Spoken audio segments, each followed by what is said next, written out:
Centuries ago, famed mathematician Katherine Johnson wrote, "The whole idea of going into space was new and daring. There were no textbooks, so we had to write them." Now, the United Federation of Planets stands on a new brink of exploration and learning, yet again pushing beyond the bounds of contemporary understanding, and for a new dawn proclaim proudly once again, these are the Voyages of.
Captain's log. We have received a distress call from the USS Rhode Island, a Hermes-class transport carrying essential supplies for the colony of Brandix 7. The communication was distorted, but it sounds like the ship hit a gravimetric disturbance that has damaged its engines.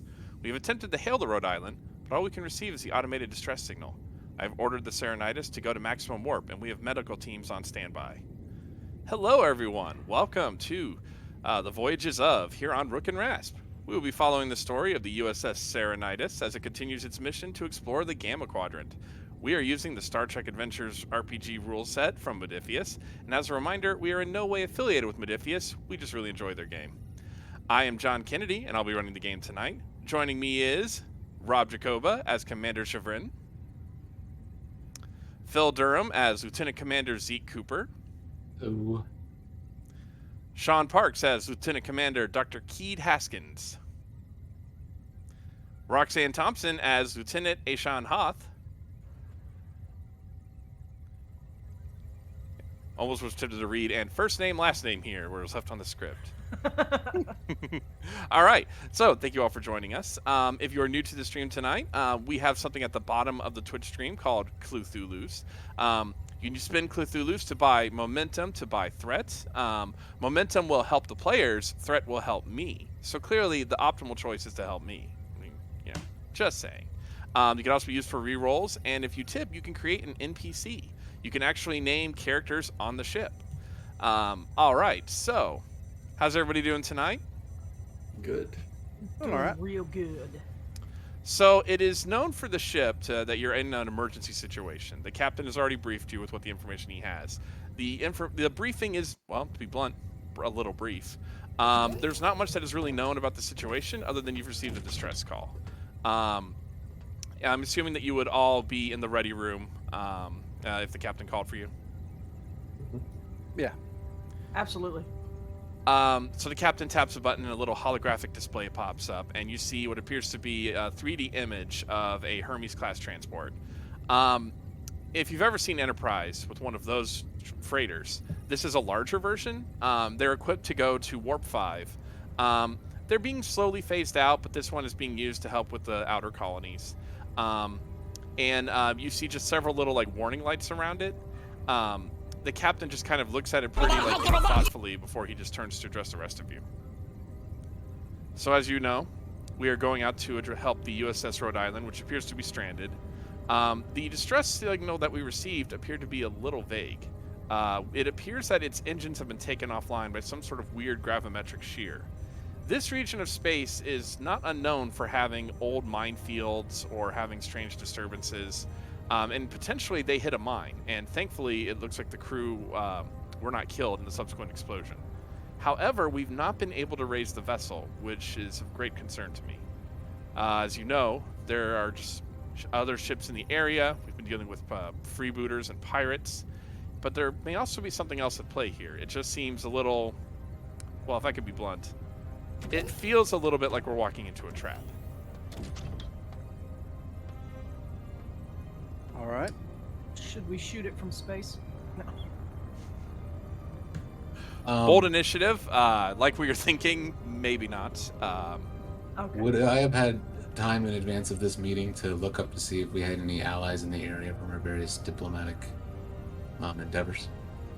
Go ahead and give me a... You're just looking up information, or are you actually trying to reach out to any of these allies? I want to find out if there are allies, then I would inform the captain that we could potentially reach out to them. Okay, give me insight plus con. Insight plus con. Okay, and how many successes am I looking for? Just one. Oh my goodness. I rolled... Oh, we're trying to get under, right? Yeah. Yes. I'm sorry. It's been a bit. I got 2 successes, and I don't think any of my focuses would apply, so they're just 2. Okay. So there are no ships in the area that could be of any help. This colony is located towards the end of the colonized zone in the Gamma Quadrant. Something that has been brought up repeatedly through several memos you've read from Starfleet is that this area might benefit from having a permanent space station, just so it would be easier for ships to resupply and easier to maintain patrol ships. But at the moment, there are no known allies that are in the vicinity. But also with the extra success that you get, you also find out that it's not on any known patrol route that the Dominion had. It's outside of where their space was. And you're not really detecting any other advanced civilizations in the area. It's why this area was chosen for colonization, because that way the colony is off on its own, the Federation could check on it more easily, and they didn't have to worry about any sudden encroachments.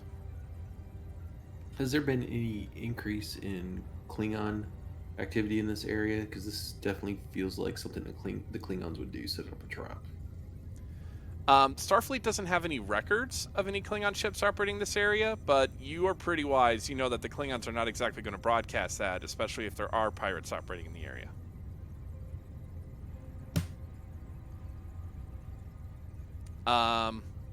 Actually, if the good doctor would like to give me a insight plus medicine roll. Ooh.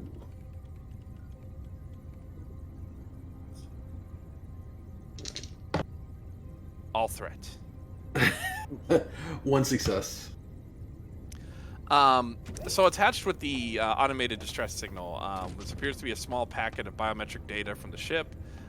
It was really just routine. There was nothing of particular interest there.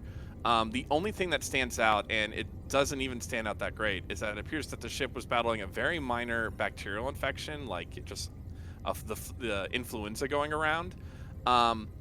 The only thing that's interesting about it is that apparently it was tagged for further study, but apart from that, from what you could see just from the basic readings, the bacteria seems fairly normal. There's really nothing on the surface that makes it appear like it's that there's anything strange going on.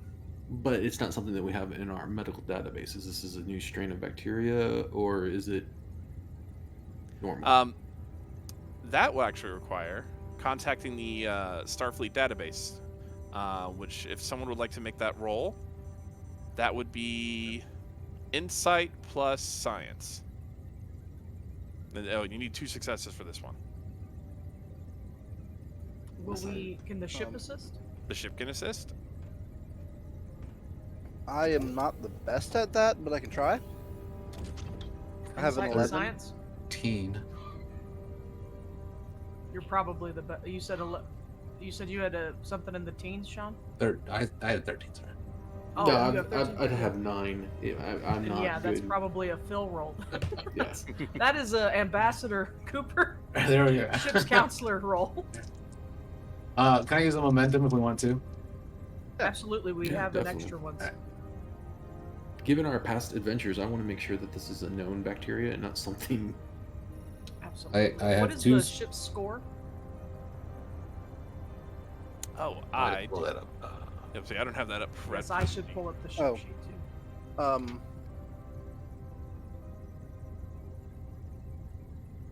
What would that be for the ship? Insight computers? Does it have insight? Let's see. Trying to find my little ship sheet. I am not in a ship-shaped condition at the moment. I never think about the ship sheet until it's needed. It's terrible.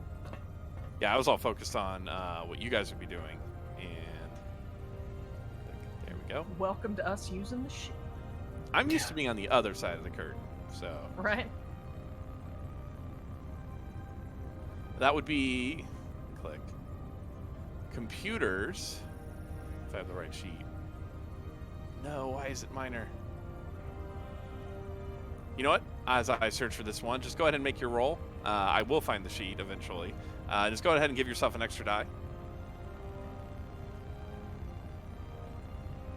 I would not be defeated by not finding my sheet. There we go. Yeah, did you make your roll? Phil, what'd you get? Oh, yes, I got 2 successes. Okay.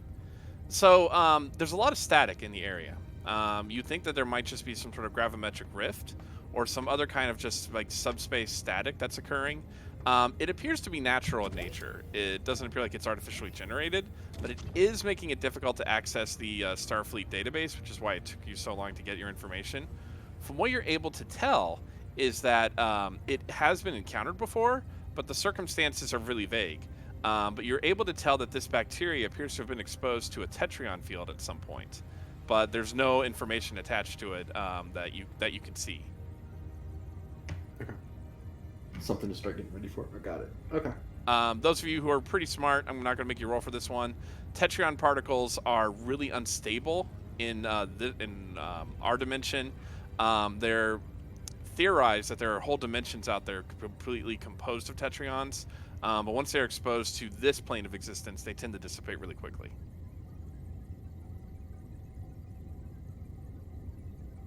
All right, so we should be concerned about possibly cannot inoculate against it. Hopefully, the transporter buffer can filter it out if we beam anybody back and forth between the ships. That would be helpful. Yeah. much- Can we set that up to where, we make sure that it, or maybe like a quarantine protocol or something? yeah, you can tell a crewman. They go ahead and the transporter filters are already set to filter all bacteria out, but they'll pay particular attention for this one. Excellent. How much time do we have before we get to the USS Rhode Island? When you check the nearby clock, you realize that you are about 5 minutes away from the outermost area where the Rhode Island was last heard from.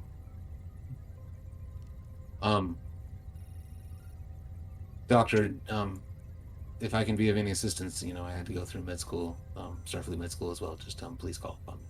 Definitely. All right, should we start sensor sweeps? It is at that point that you feel a hard shudder on the ship, and the captain, his eyes wide, just kind of gestures with his head back towards the bridge.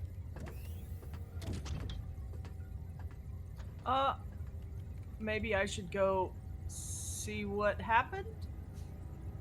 The shuddering starts to increase. Okay, yep, I'm gonna go see who's driving this thing. I'm gonna head Yeah, towards. Even though I'm limited on it, I'm gonna head towards the science station and see if anything's pinging on there. As you all enter the bridge, the shuddering drastically increases. The sensation is almost like driving on like a really loose gravel road. The ensign, who is currently at the con, is doing her best to keep control of the ship, but she gladly hands over the control to you. The science station is revealing that you're entering an area where it appears like subspace is slowly just behaving quite madly. And before you can even actually do anything, the ship comes to a rock-hard stop. The inertial dampeners barely compensate, but you all have that really fierce, like, just lunge forward. Somebody who's up on, like, around the science station next to you kind of just falls to the ground, but they pick themselves back up. And the captain, lurching his chair, goes, status, what is going on? You mentioned, Sean, that you were at the science station? Yeah. All right. Go ahead and roll for me.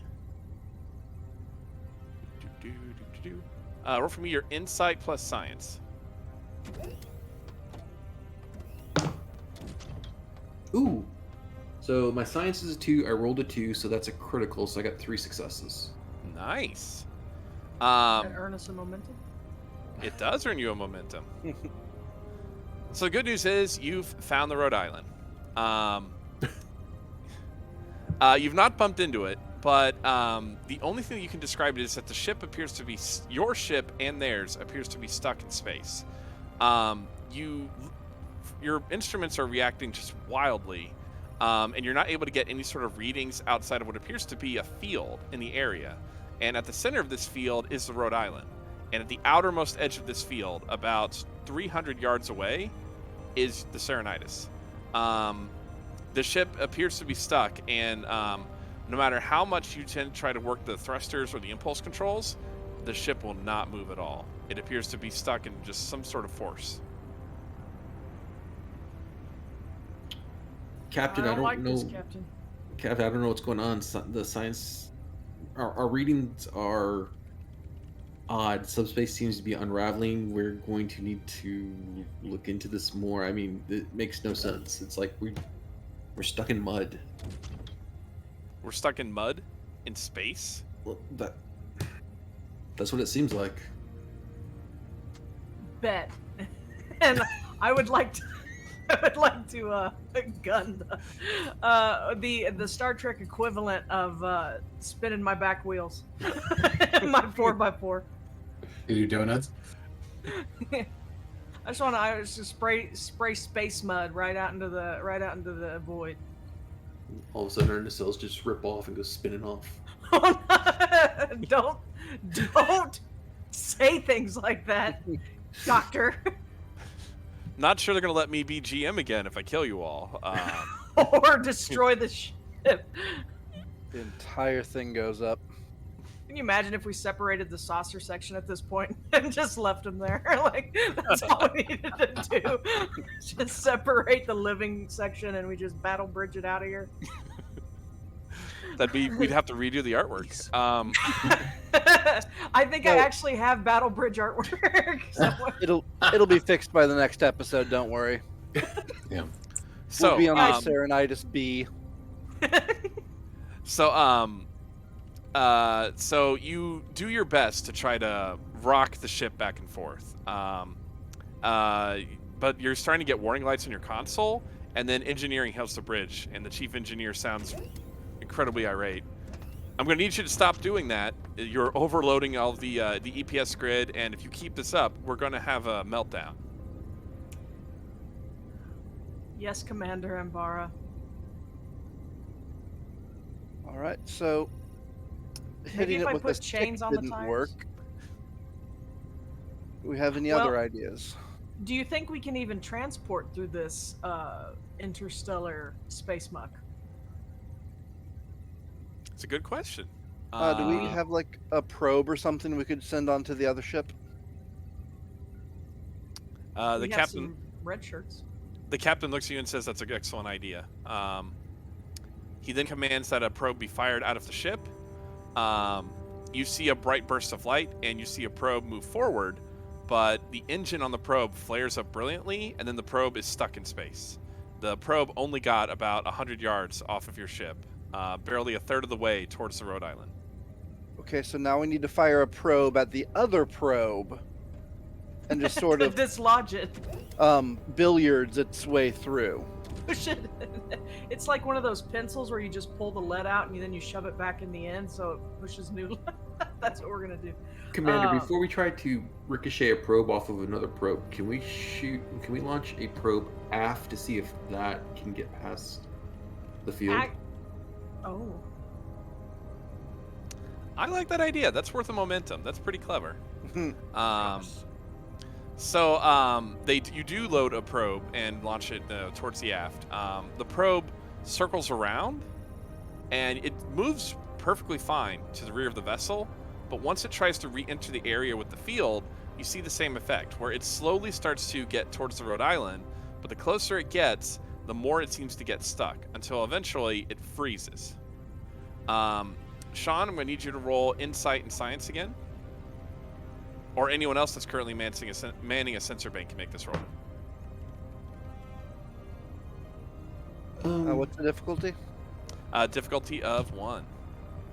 We are maxed out on momentum, but he already rolled. So. Okay. What'd you roll? Sounds like a complication.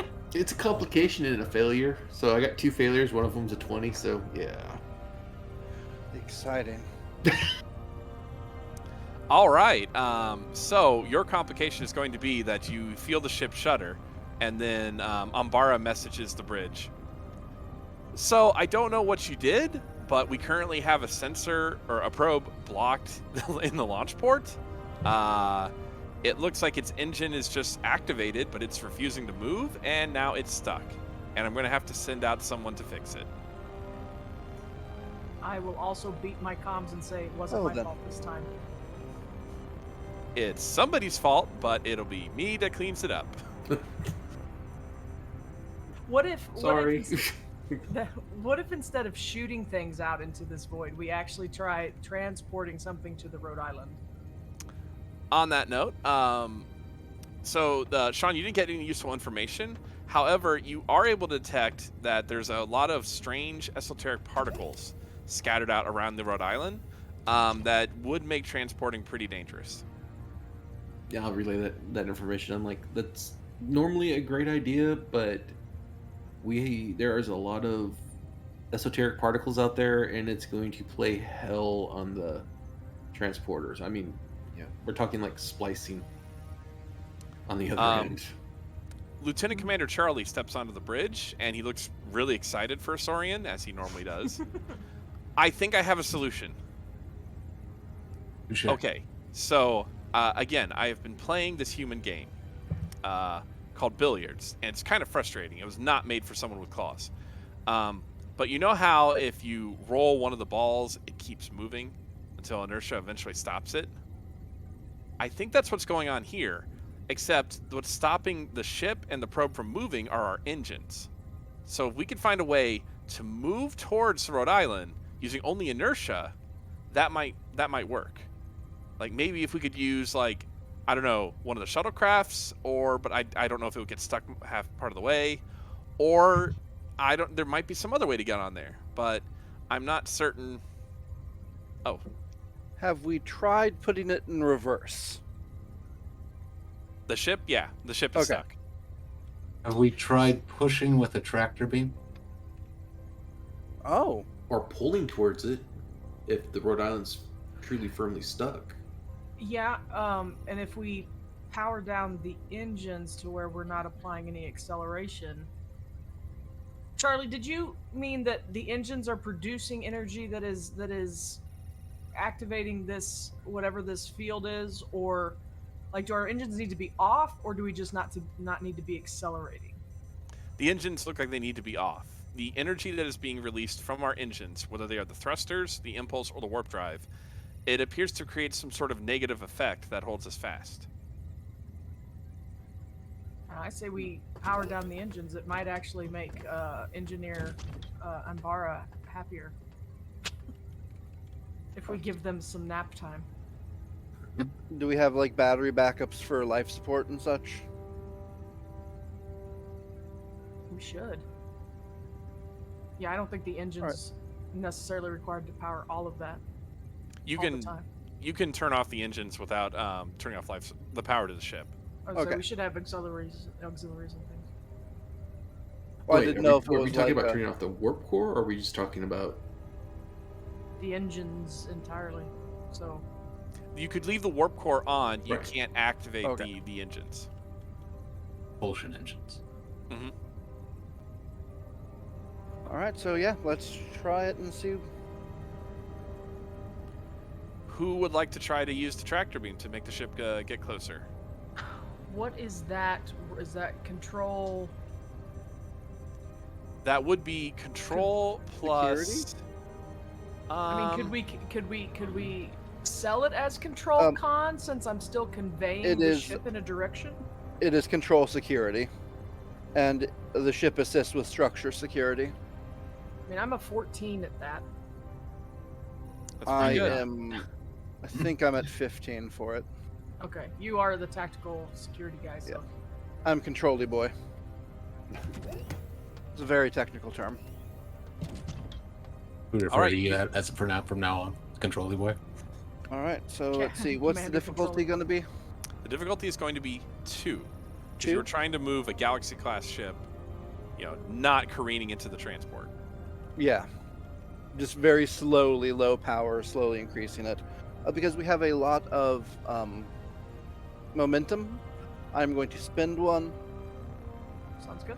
And so if someone wants to roll for the Serenitis, the roll will be a 13. I'll get it.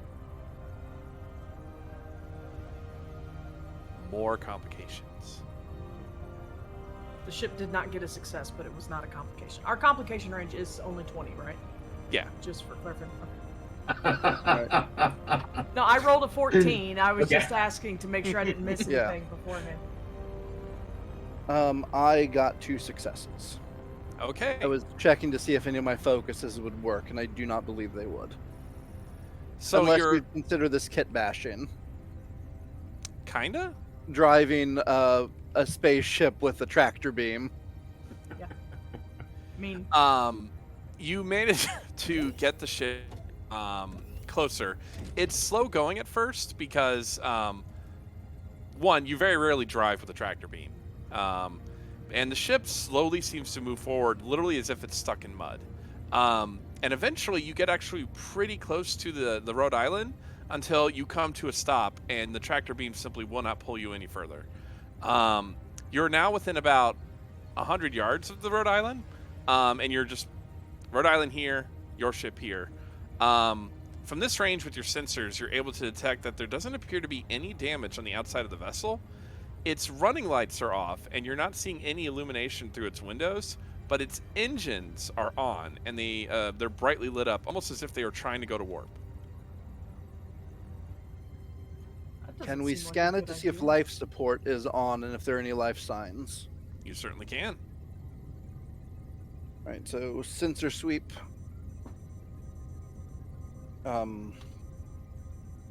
Sorry, just double checking what. It'd probably reason science.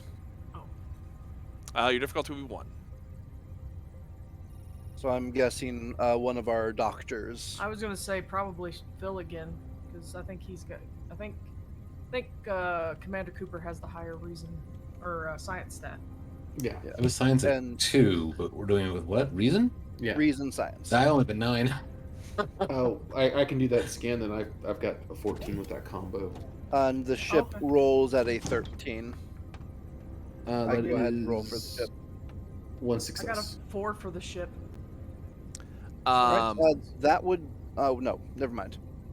The ship has a 3 in the stat. So you're able to determine that some sort of strange field is permeating the ship. You do briefly detect life signs, but just as quickly the life signs disappear. It appears to be just some kind of anomaly is scrambling the sensors. You're able to just briefly detect that the inside life support appears to be functioning, but that the ship seems to be diverting all of its power into its engines. How long have they been here again, please? They've currently been trapped for the better part of 2 days. Okay. Should we try to get communications to them and tell them to shut off their engines if they're dealing with the same interference we are? Open the hail. They do not respond. Maybe I missed this, I apologize. Where did we detect the life signs? Was it in any specific location or throughout the ship and they disappeared, or? It's hard to tell. It appears that the life forms appear to just like almost move throughout the ship, but then just as quickly they disappear. The sensors don't have enough time to lock onto a specific location. And what is the crew complement for a freighter like this? About 100. 100. Okay. Captain, one thing we could potentially do is whatever the version of Morse code that Starfleet presumably falls back to, insert that. I'm assuming we Morse code flash- because it's very human-centric. That's also probably true. Could we perhaps flash that at the USS Rhode Island and see if they'll respond? Everybody get a flashlight, stand at a window. The captain actually says, it's an excellent idea. Turning towards the comm officer, they then try to use all forms of communication. The only thing that the comm officer reports that they can hear is that they can hear the standby tone that all Starfleet vessels have, just like, where they're capable of making communications, but you're not getting anything in response. But the comm officer does report that there is a lot of static, and that they can't explain why. It's at that point that also the ship begins to shudder again, and you notice that there appears to be a brief power fluctuation located in engineering. I'll tap What my was comm that? badge. Anbara, is everything okay down there? Everything seems fine, but the sensors briefly registered an explosion, but I'm here and I can tell you with a straight face, there's no explosion. I don't know what's setting off our sensors, but it's supposed to be a catastrophic explosion in engineering, but we're all alive down here. We're all just fine. What if it's just now starting and is also slow? That is terrifying, and I have no way to quantify that, but unless I suddenly stop talking to you mid-sentence, I don't think we're blowing up. Is it possible whatever is creating this field is feeding off it and it is reading as an explosion? Because it's sort of I'm trying to think of how to say this, that it's pulling the power out and then the power surrounding it would be akin to an explosion, but not an explosion. That's just preposterous. I don't see why you would. You may be one of the most brilliant people I've talked to recently. 1 second. Click. And then a click back. So, that was a really good idea. Can someone come down here, please? Preferably with security. I'll bring I'll start heading there with a contingent of security officers. Who is going down to engineering? I Not know me. that I'm going to be going.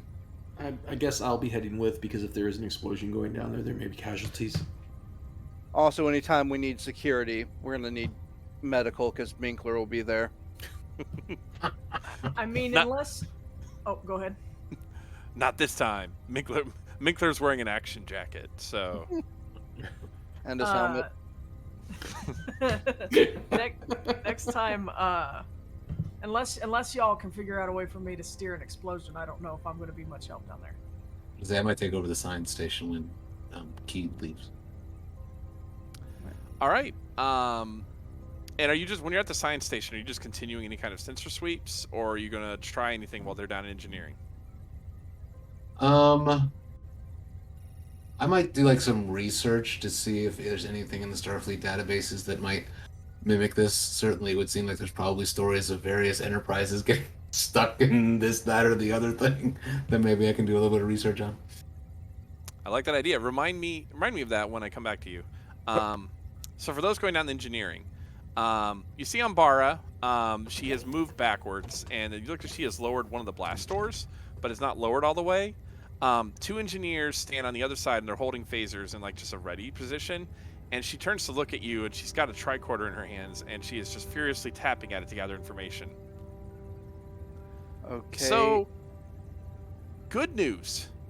I do not believe we are blowing up right now. I don't love the right now.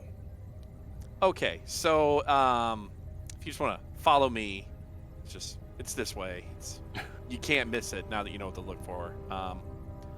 Walking underneath the blast shield, she takes you over to the corner of engineering where there's just a lot of equipment, and one of the bulkheads is glowing. It's glowing a brilliant white light.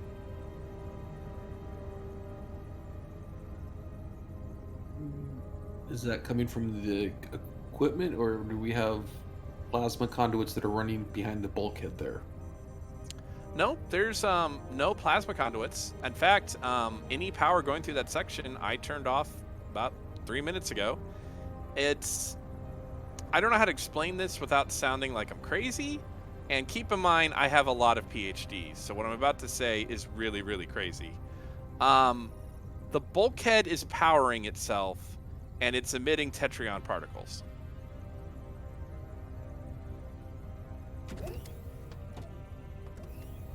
I told you it was crazy. I'm not lying. It's not even a joke. If it was a joke, I would come up with a good one. But no, the bulkhead has turned into a tetryon emitting lamp. Is there any chance that this is some sort of sentient life? No, well, we don't understand tetryon particles. It's something has turned this bulkhead into a giant lamp. And I don't know what it means, but I do know that the particles are coming from a source. All right. Do we know what the source is? It's the warp core of the Rhode Island. Something in that area is latched onto our engineering and has created the lamp. Is that what we're calling it? I don't have a better term for it. I kind of have more bad news for you. At the rate that it is expanding, it will soon start to emit enough tetryon particles that it will become harmful to the atmosphere of the ship, and potentially it could cause the ship to burst.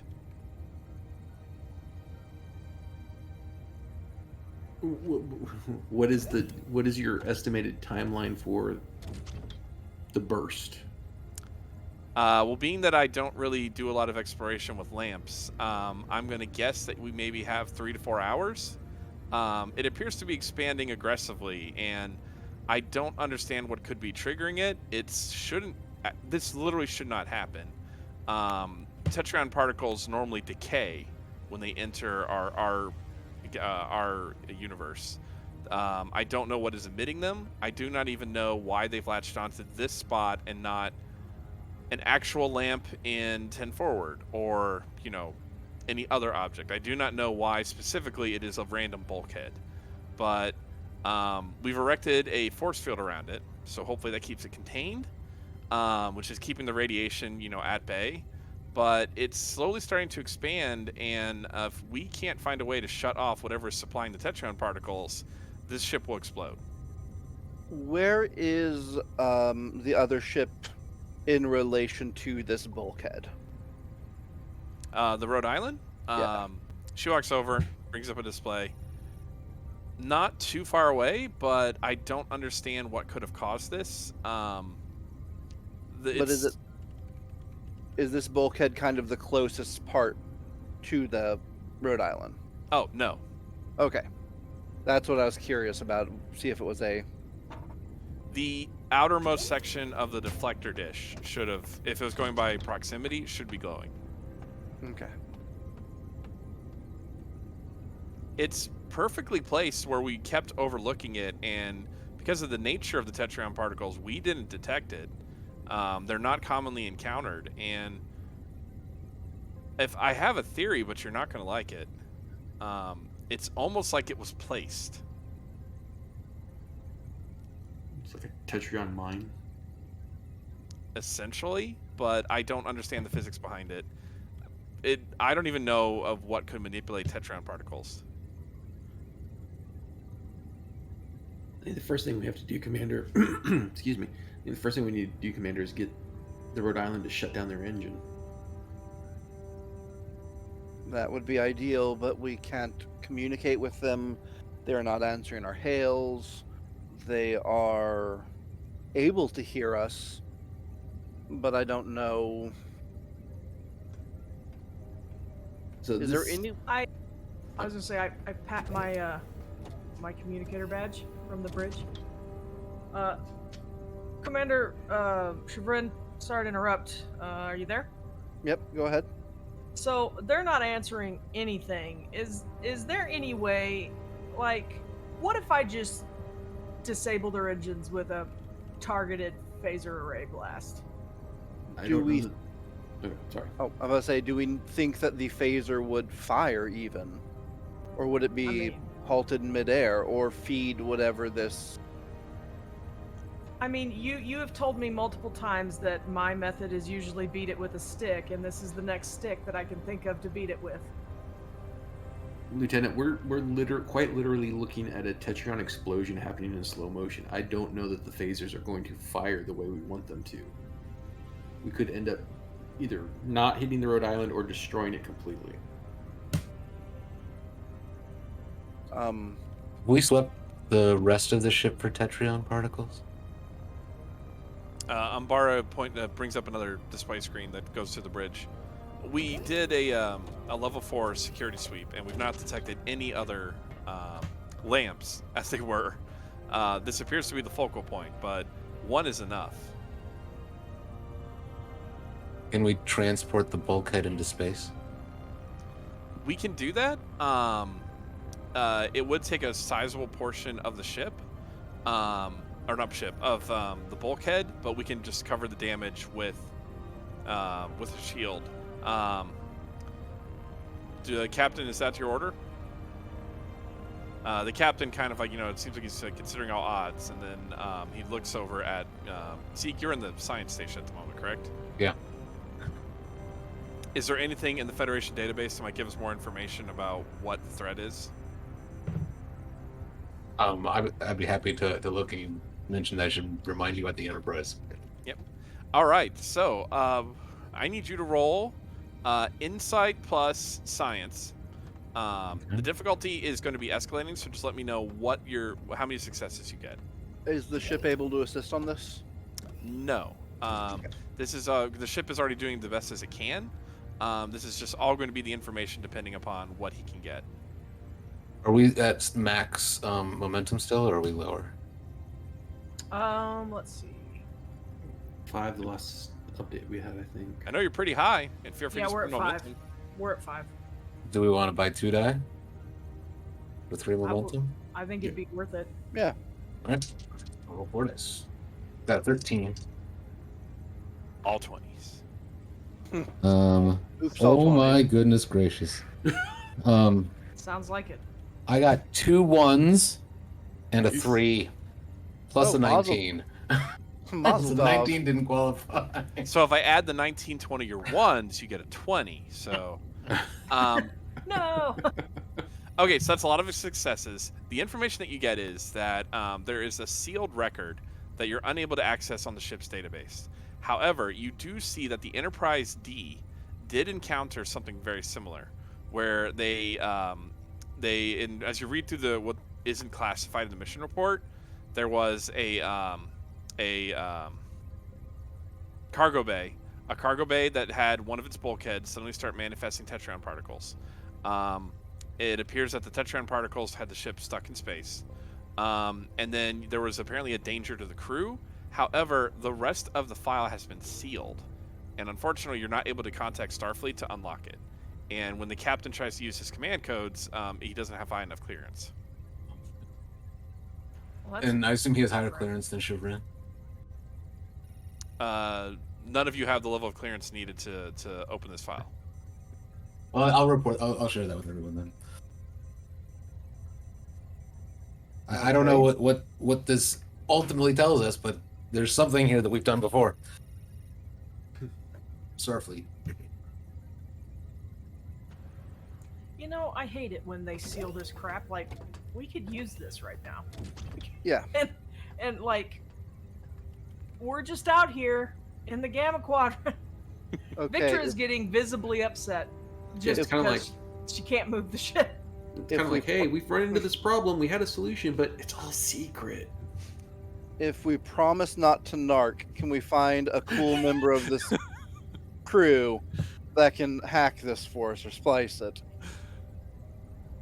You could try to hack it, but the information is not stored in your database. Yeah. The captain.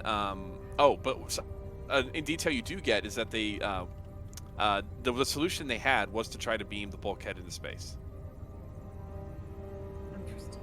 They didn't redact that, so maybe that works. So maybe that's the part that didn't work. They don't Why want would us you to know leave the it if real- it didn't work? You're just misleading Why would they? everyone. Why would they hide the thing? Why would they hide what happened after it? I mean, what if they just are sparing us the gory details, Zeke? I don't know. Commander Zeke, excuse me. I'm working on my title usage. Of course. We beamed the bulkhead. There was explosive decompression. And the tachyons Commander- remained. Commander Umbara, how much time do we have before we need to make a decision to teleport or not? It looks like, if I had to guess by its rate of expansion, we have 3.5 hours. All right, Then so we keep that in our back pocket for now. Well, my and vote also, is at 3 hours we jettison. I was gonna say, I mean, we're talking about beaming the bulkhead. We didn't we just say that using the transporter would be very dangerous, or at least For highly biological unpredictable? matter. Oh. For things that we don't want to explode Right. or get cut up. I don't really Or care what happens to the rearranged. bulkhead once it gets away from us. What if we beam a what is a smaller, less can we do like a targeted blast and beam something towards their engines to disable their engines? Something with a smaller blast radius? The captain looks at you and says, "So far, that's one of the best ideas I've heard yet." The captain orders for you to carry out that plan. You set up the photon torpedo, you fire it. Unfortunately, it disappears shortly before it gets to the engines. You are not certain why, but you see it flicker and then it fades. And Umbara messages the bridge with, "There was a sudden surge of tetryon particles. The lamp's not gotten any brighter." It feels again so weird to say that out loud, but no, it seems like the tetryon particles ate your torpedo. Okay. Are we saying that there could be some sort of sentient life, perhaps, behind these tetryon particles? I keep talking about lamps with you. I'm not probably. Yeah. I know I'd asked about the lamp being sentient or sapient. Charlie, as he's working on a console, goes, "I think I may have a solution that could get us, because we are closer to the vessel. I may be able to transport a small crew on board, but I don't think I could transport you back." Well, I mean, we could, we'd go over there and fix it. That's what we do, right?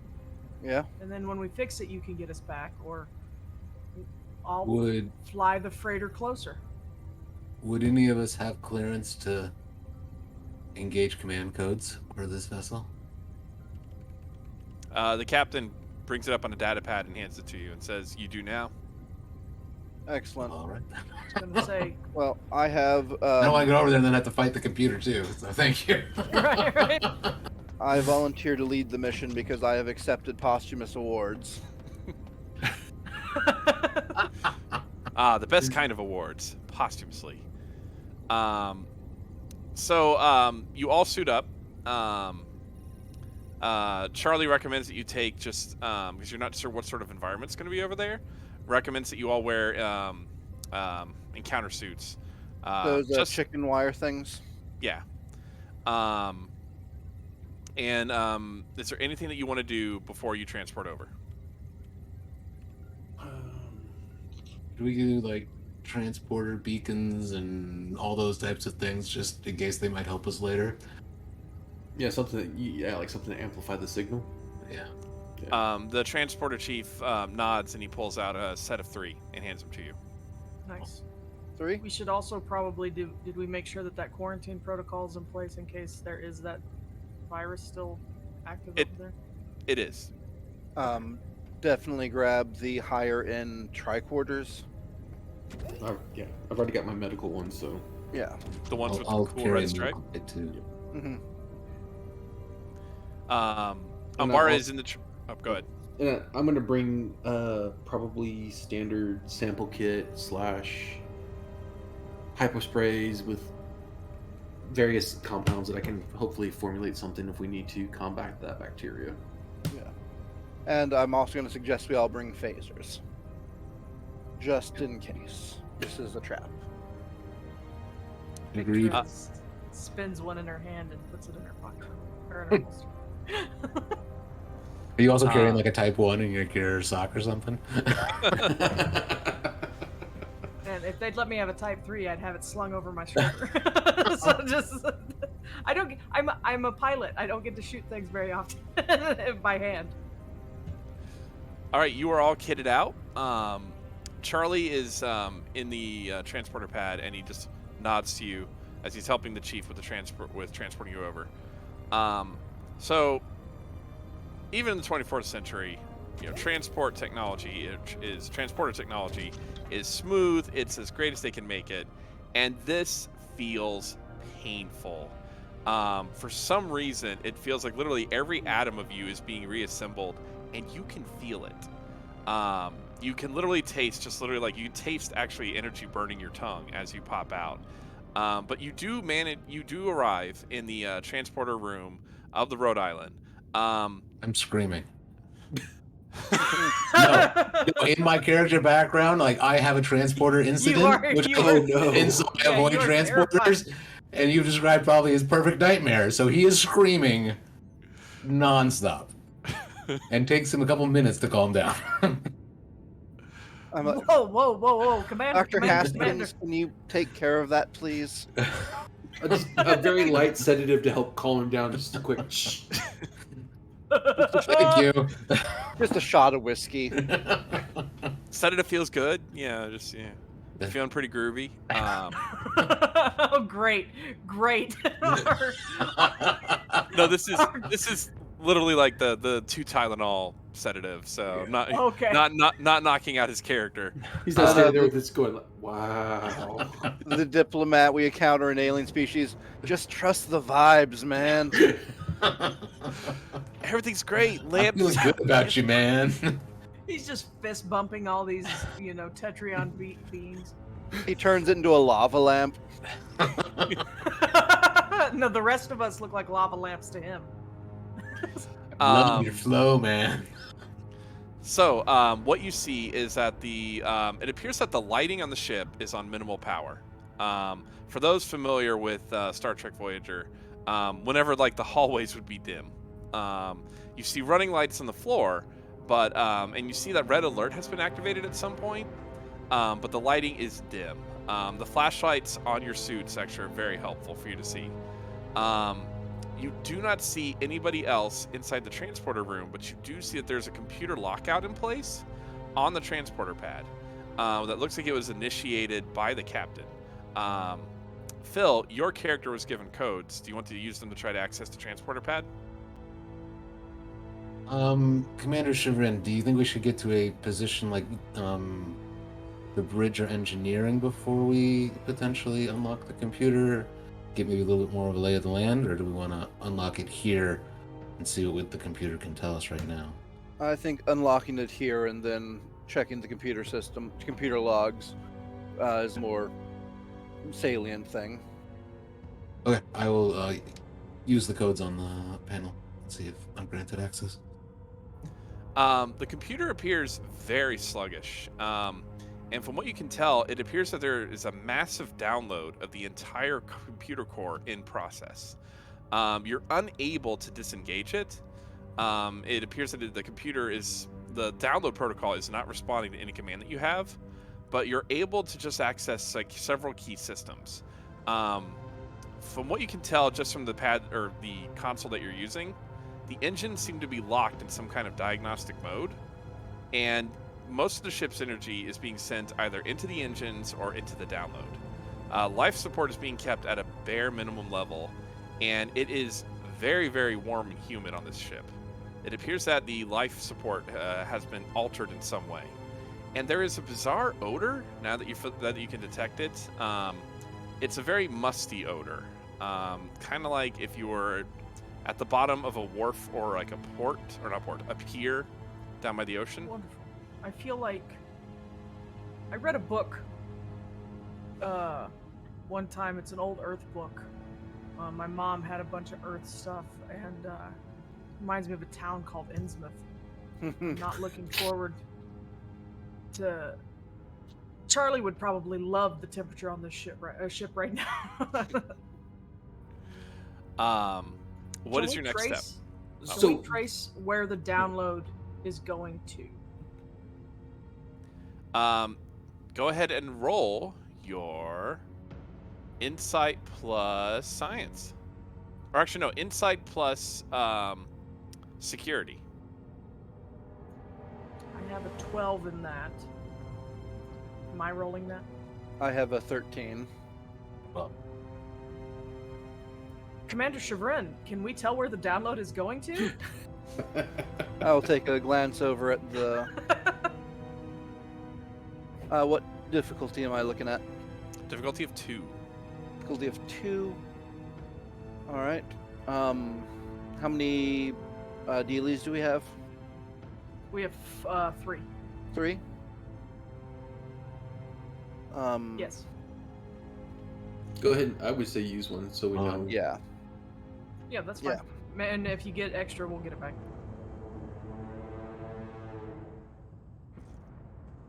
Alright.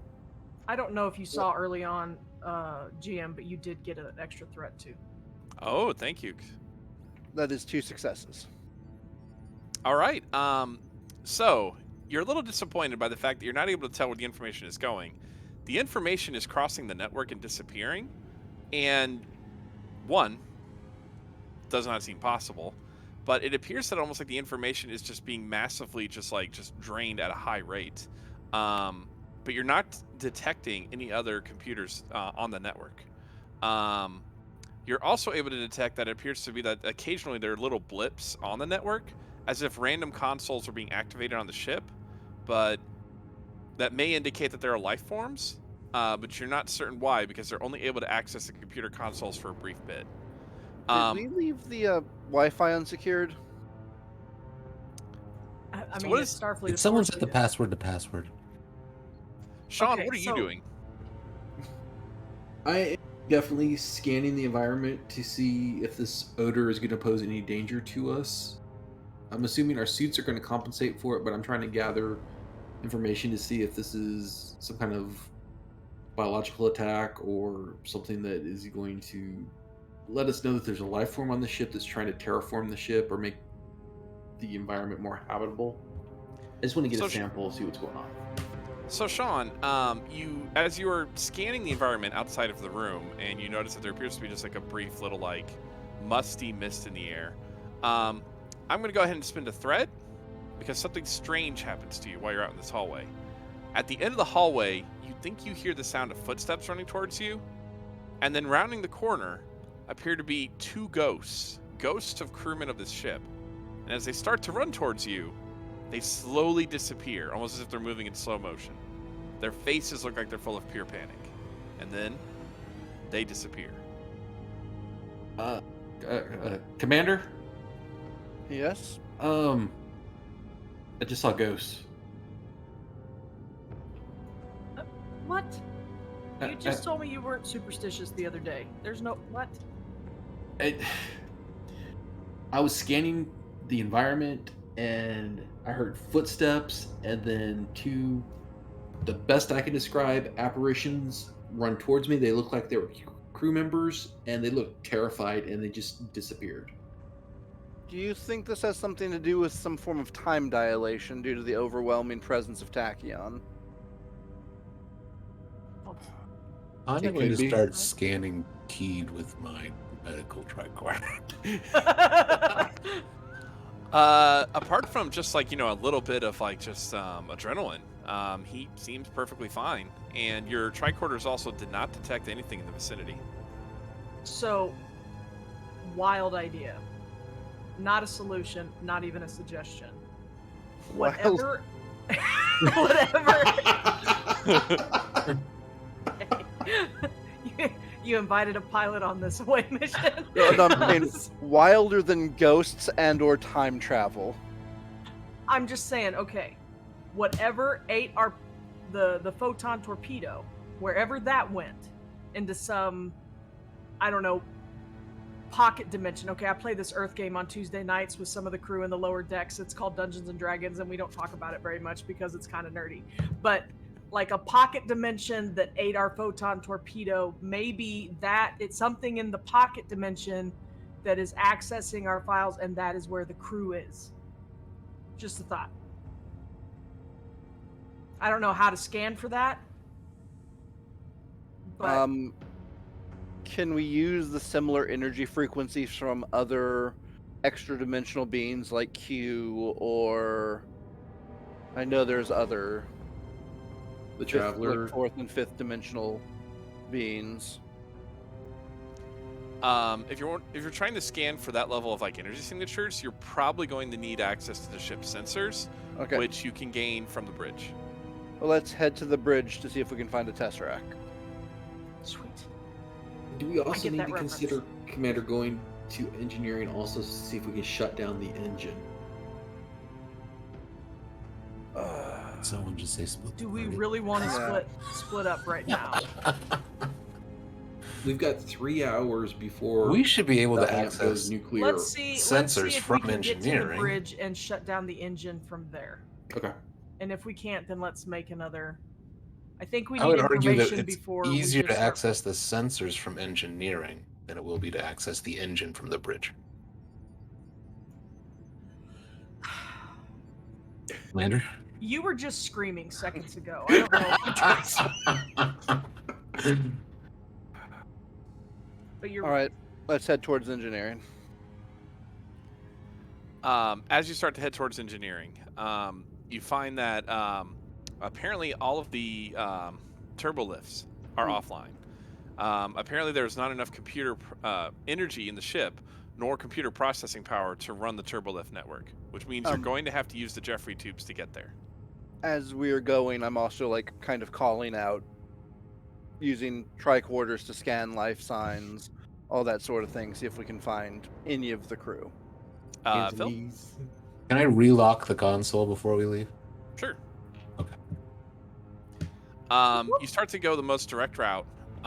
As you go down one of the decks, you hear the sound of what appears to be someone moaning.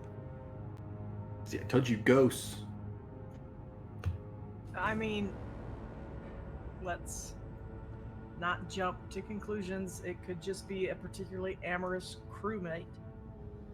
Like, Or one in pain. I'll Oh. call out. This is Commander Chevren, Strategic Operations Officer for this quadrant. Who is this? You hear very faintly someone going, "Commander." All right, well, I will head towards Yeah, it. I will head towards that voice with my phaser. I've got the safety off. I've got the little thumb latch Yeah. off, and I'm ready to go. Try not to make I've my job harder, Lieutenant. Don't just start shooting. As you Keep round the it- corner, you see a crewman who's just leaning against the bulkhead. There is a phaser in his hand, and his uniform is just covered in like just this sweat and just these weird brown stains that are appearing in his armpit and other areas. He appears to be human, but his complexion is off. His complexion almost looks like it's got like a very golden tint to it, and he is shivering, like it just as if he's freezing in this environment. And he kind of gestures like just feebly towards you. Not gonna lie, the Andorian is a little jealous of the cold. Scan him. Keith. I'm making everybody just stay back until I Yeah. can get a scan of him, because walk up and do my medicine thing and scan him with the tricorder. So before I make you roll, the first you do detect that he is in distress. What do you think is do you have any traits? Sorry, blah, tripping over my own tongue. Do you have any traits that might apply here?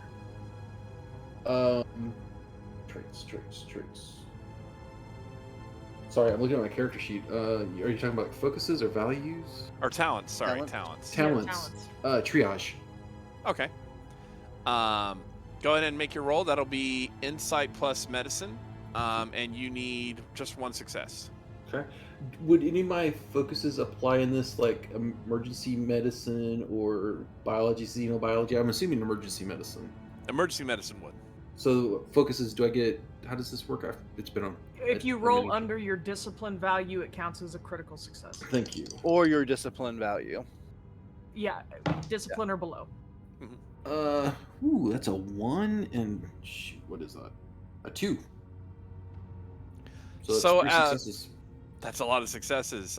Would you That's- like to? That's 4 successes, right? I assume 2 is Yeah. under your. Oh discipline. shoot, yeah, it is because medicine is 5. So yeah, 4. So do we get any momentum for that? I was actually about to say that. So I assume we're going to spend the 1 for more information. Yep. And then the rest you're going to convert into momentum. Or can we split it up? Can I convert 2 to momentum and then use another one for additional information? Or No, you just. What? Go ahead, Rob. I was about to say, why don't we figure out what we know and then decide if we want to spend them for more information then? Okay. So he is dying unless you're able to do something within the next about 10 or 15 minutes. no. A strange substance is overtaking his blood, and it almost looks like his blood has been massively contaminated with this. The only thing that you can equate it to is oil. It almost appears like some sort of liquid polymer has been introduced into his bloodstream and is rapidly overwhelming his circulatory system. Okay. 1 second. Oh, so his brown spots are essentially he's sweating oil. Yeah. Not like crude oil, like, they make gasoline out of, just a strange polymer that is just slowly enveloping his blood. All of my drugs are not right for this situation. Ooh. Oh, as a doctor, you would realize your best chance of keeping him alive would be to take him to medbay. Yeah, but I mean, are we on a deck that the med bay is here, or am I going to have to lug him through Jeffrey tubes? You would have to take him through Jeffrey's tubes to get there, but you're maybe about like 5 minutes away, especially if someone can help you. Yeah, I I think, Commander, let's get him to a medical bay. I'm going to be able to, I mean, I could try and work here and kludge something together to stabilize him. But if we want him to live, we're going to have to get him to a medical bay. And I think we need to, let's just take him because I don't think he's doing well. Yes. You're able to tell just from your instruments that if left unattended, he will die. We'll send Dr. Haskins and our con officer to medical bay. And Cooper, you're with me. Yes, sir. All right. Who would like to go first? Engineering team or medbay team? I was gonna say let's do engineering. Yeah, I'm gonna say let's go. Okay. Engineering team. You get to the deck that engineering is on, and as you slowly slip down out of the Jeffries tube, you see another one of those strange mirages where you see what appears to be a small group of crewmen who are working furiously at a console. One of them holds like a little phantom phaser in their hand, and they appear to be on watch for something. As they are furiously typing, one of them looks frantically in your direction, points the phaser, and fires. The beam arcs towards you but disappears, and so does the mirage. The crewmen disappear back to wherever they were. I think we need to get done with this quick, Commander. Yes. Crazy theory. Is it possible the crew has been transported into data, which is part of the thing that's being downloaded? Neither one of us know anything about this, so I'm just stating that so that we can come round back to that if it becomes important. Absolutely. Sorry to interrupt. How many momentum did we get off that roll that Keith did? 2.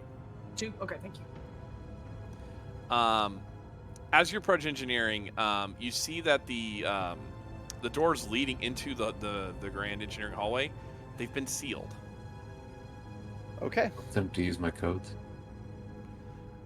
When you go to reach for the console to try to open it, you see that it's been ripped out. The moment you open the panel to look inside, it looks like something has reached in and very crudely yanked out a lot of the internal components. I'll take a quick look around to see if the internal components have been dropped somewhere. They have been dropped nearby, but they're destroyed. Okay. Do you want to examine them further? I didn't know if I could just sort of like hastily like make it so I can pop it open, but it would like be left open or what have you. But I'll take a closer look at the. Is there a manual release too built in behind if you pull the right panels off and that kind of stuff? There is a manual release. The manual release looks like it's still functioning. When you pick up the components, and you don't need to roll for this, it looks like they've literally, like something with great strength, ripped them out of the wall. And they've been mangled. You're not able to determine by what, though.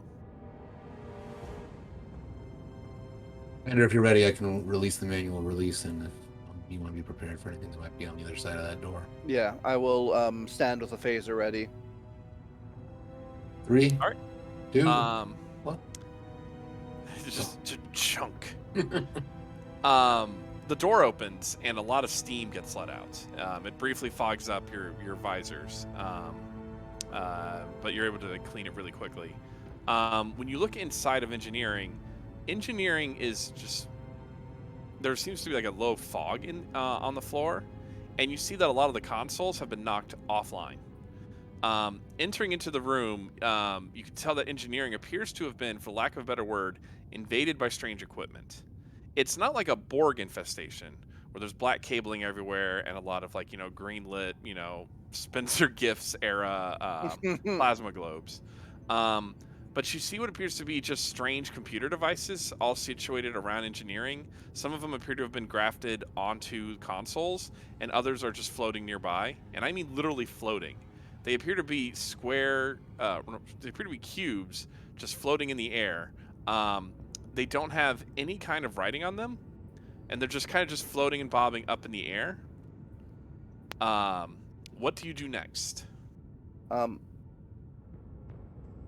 Can we roll to see if this is, I mean, probably not, but at all familiar to us? Like if we've ever seen anything remotely close to this? Yes, you can.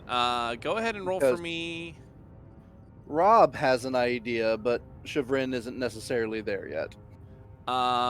Roll your reason plus, we're gonna say, security. Reason. Both do that to see if you know anything. Right. What's our target? 2. I don't think I'm going to get there, so I don't think it's worth me spending any momentum for extra die, because I only have an 8. Yeah, I think I can safely do it. I will spend 1 to get a 3rd die. Go for it.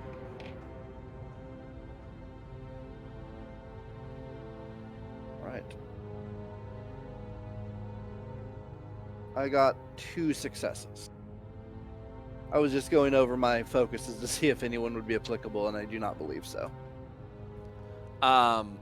As to whether your characters have encountered this situation before, the answer is no, because this does seem a little too strange. However, you're starting to see a lot of parallels here, where you're starting to realize that from the information you've gathered previously, that clearly some malevolent alien threat from another dimension has invaded the Rhode Island.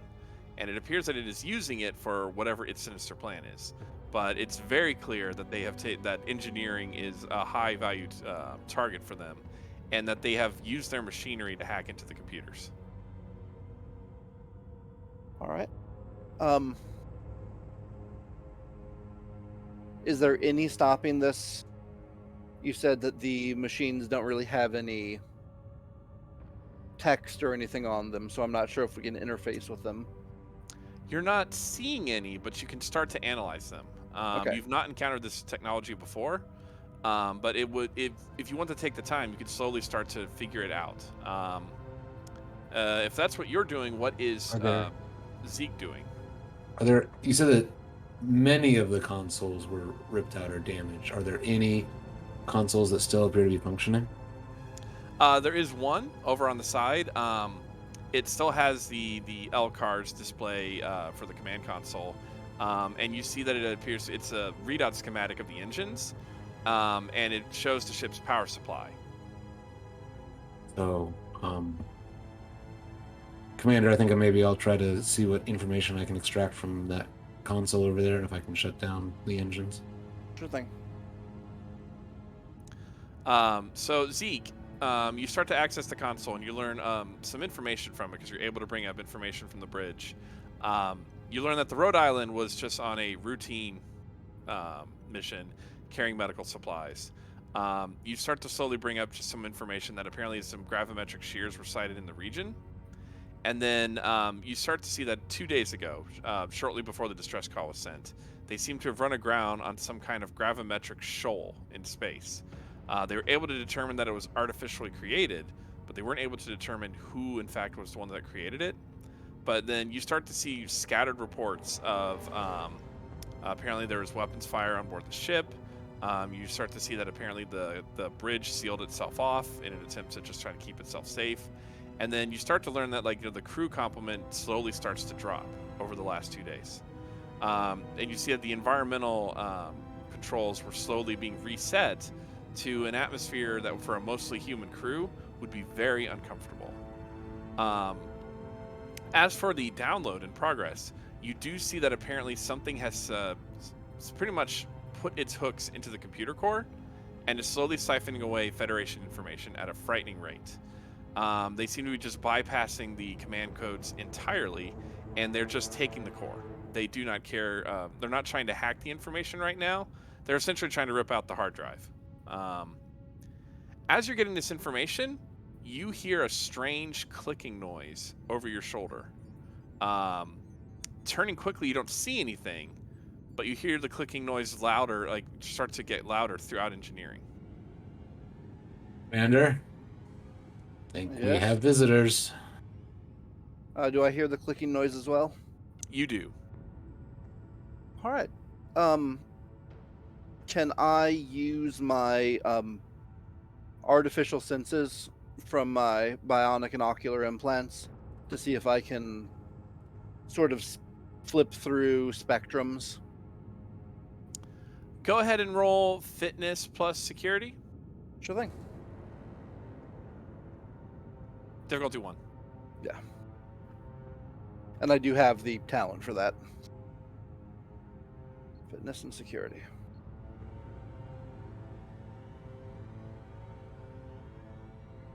All right. I got a 1, so that's 2 successes. With that information, you're able to determine that there is something in this room, and it is phenomenally fast. It appears to be humanoid, but your senses seem to get garbled around it, which actually helps you detect it faster. Okay. You're seeing almost like a staticky aura around it. But it seems to be lurking around the edges of the room, hiding in the dark places and moving quickly between the shadows, and it is clearly of a predatory intent. All right. I will inform Zeke that yes, there is something in the room. Stay towards the light if you can. And in our emergency kit, do we have any glow sticks or like a lantern? You do. All right, I will activate the lantern sort of in the center of the room. Try and flush out the shadows. Maybe trap it in the Before I corner. leave the console, can I turn on the lights? The lights do not appear to be working at the moment. Whatever has modified the life support systems has made it so it is intentionally dark. So I'll probably try to move into the light closer to the commander so that we can cover each other's backs. Yeah. I'll also, Cooper, if you would, what rank is Cooper as commander? Lieutenant Commander. Yeah. Lieutenant Commander Cooper, deploy your lantern as well. I'll pull it up. We'll try to get this thing cornered so that we don't have to worry too much, since it seems to be avoiding the light.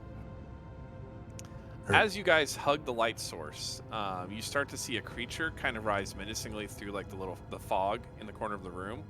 But just as you're about to see what the creature looks like, the camera cuts back to our other crew members who are making it into medbay. Oh, where do you want me to put him down? Lieutenant, let's get him on the bio bed now. I like that the human Delton has been carrying the person while the Klingon human is just leading the way. So the moment you get medbay's doors open, the first thing you notice is that medbay has 4 bodies in medbay. 3 are covered in sheets, 1 is not. You see from the life support equipment over their heads that they are dead. And then you see that there is already someone in like one of the more advanced surgical suites being kept alive. And it appears to be a Bolian who is just gasping furiously for air. There is still 1 available surgical bed though for your patient. Okay, let's get it. I'm sorry, was it a him, her, they, them? I mean, I believe Both it was for a guys. him. Yeah. Him, and it's human. Yes. The Okay. one you rescued is human. Human, great. Let's get him on that bed. I'm gonna go check on the Bolian real quick because Information. they're both circling the drain. Yeah, I'll get this one hooked up to whatever you hook them up to. Yeah. Is there anything going on with the Bolian? Does he have anything attached to him other than being on the surgical bed? So, the Bolian is barely conscious. He appears to be in an extraordinarily amount of pain. And from what you can tell from the biobed, that they have activated the pain mitigation sensors, and they are working at their maximum. But the Bolian is still like writhing around and occasionally struggles against the force field holding him in place. Not that he's trying to escape; it's more uncontrolled reflexes at this point. Right. From what you're able to determine from the biobed, and you don't need to roll for this, his blood is also being slowly turned into this polymer, and it's a very painful process where when you're accessing information, it looks like somebody has purposefully modified his kidneys and his liver to be into a strange organism, essentially, where essentially there's some kind of parasite inside of him that has been repurposed his renal system towards making this substance. How advanced is the freighter's sick bay? I mean, do I have access to holographic organs at all? It's not as advanced. It's a Starfleet sick bay, but it does not have an EMH or the ability to create holographic organs. So, all right. So I want to. Which one is, from what I can tell, which one is the closest? Who's circling the drain the fastest, the Bolian or the human that we just brought down to sick bay? It looks like the Bolian is stabilized. The human is not. I'm gonna get the human stabilized, and then I'm going to look into if the same thing is going on with the human, with the organs being transformed into some alien parasite. I'm going to look into getting them into a stasis field and possibly removing the organs until we can get them to the Serenitis for better treatment. Okay. Okay.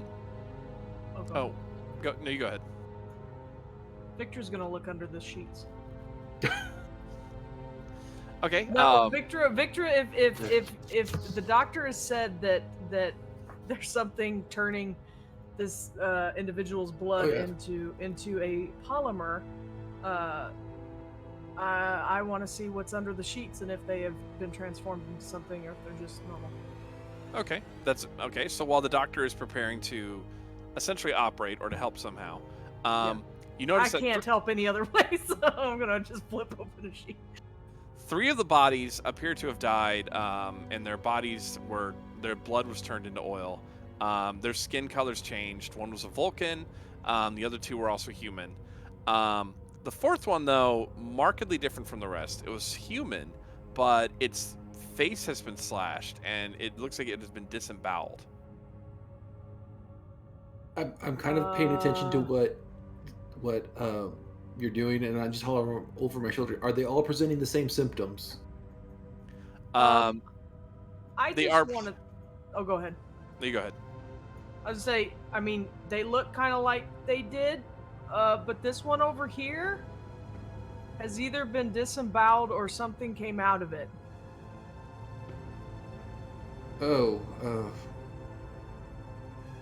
I'm gonna pull my phaser and just have it. I'm gonna start looking around for space bugs.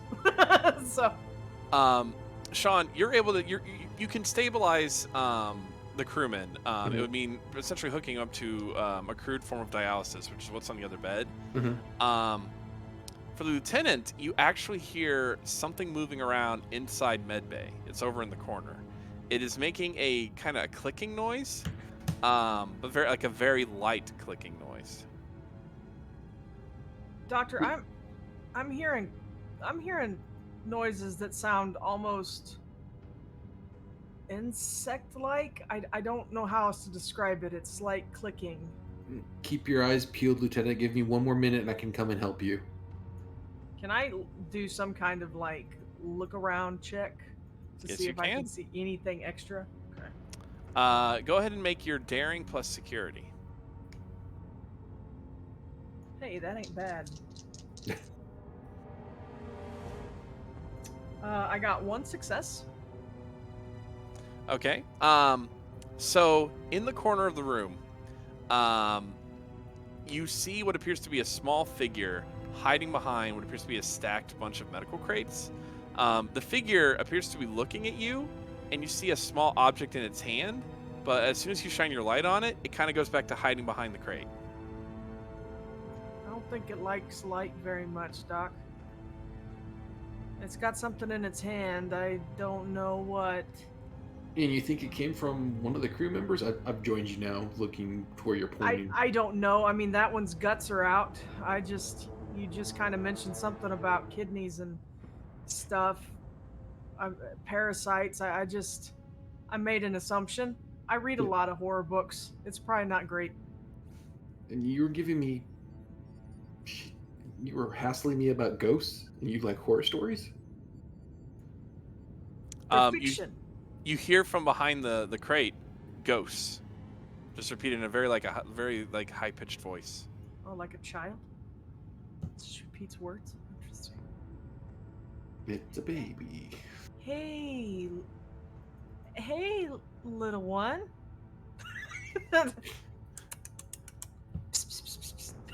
When you make that, do you make that clicking noise? I do. You hear a clicking noise come back, almost in like the same modulation, and you see the figure kind of look back around. Hey. When I shine the light, does it hide again? It raises a hand kind of to shield its eyes, and that's when you see a very scaled hand with like 3 long talons covering its eyes. Oh. I move it aside. I like aim the light towards the ground more, but still kind of in their direction. It starts to step out when it realizes you're not going to shoot it right away, and it kind of stands up to its full height. It is about 6 feet tall, and it is encased in long brownish gray robes. And you can see its face. It has a very fish-like face, complete with little like catfish frills, large black eyes, and you see that it's moving its mouth open as if it's trying to bring in air. And its hand, one of its taloned hands, is like this stone gray computer device. And as you talk, it taps buttons on the interface on the device. And then you just hear it's saying, like, come out, little one, ghost. Oh, it's learning. It's like a CNC key. Did you have one of those as a kid? You're part human too, right? Yeah, I grew up on a science station. We didn't have CNCs. Your childhood must have sucked. Childhood sucked. Being a half Klingon, half human on a science station, my childhood definitely sucked. Okay, Definitely sucked. Maybe we don't need to be sharing our entire history with this creature. Hey, you want to come out? Its black eyes get really wide. It goes, share. Share Okay. what? I think they're the ones that might be trying to get into the computer core. I think so. It's a lot of info. How? So you said fish-like features. It's a robe, 2 arms, 2 legs. I mean, can we discern that? It is humanoid. Kind of skinny. Probably not as like thick as a human would be. And it's just the long talon hands. You said 3 fingers. Yeah. If it taps to keep the thing, share. And it looks like it's starting to get frustrated as it's trying to emote. What would you like to know? And if you come out farther, we can talk better. Would like no talk. Would like no talk. You would like to know by talking, or you would like us not to talk? Learn by talking. Okay. I'm going to hit my communicator and be like, we ran into somebody down here. For the people in engineering, you've run into somebody too. At that point, though, the thing that you've encountered, though, is not like the thing that's in medbay. Coming around one of the crates appears to be a large armored form that does sort of have a fish-like face, but it has 2 large armored piercers and then 2 underarms underneath it that have like the 3 sharp talons. It has a brief, like you can almost tell like a tunic around its main carapace, but it looks to be very ferocious and very fast. And it opens up its mouth, what appears to be just, if you've seen catfish, you know, they've got like that little bony plate that it uses to chomp up and down. It has one of those, but it's covered in crude, rough edges. Like it'd be really painful for it to bite you. As opposed to when other things bite you. More All crushing, less piercing.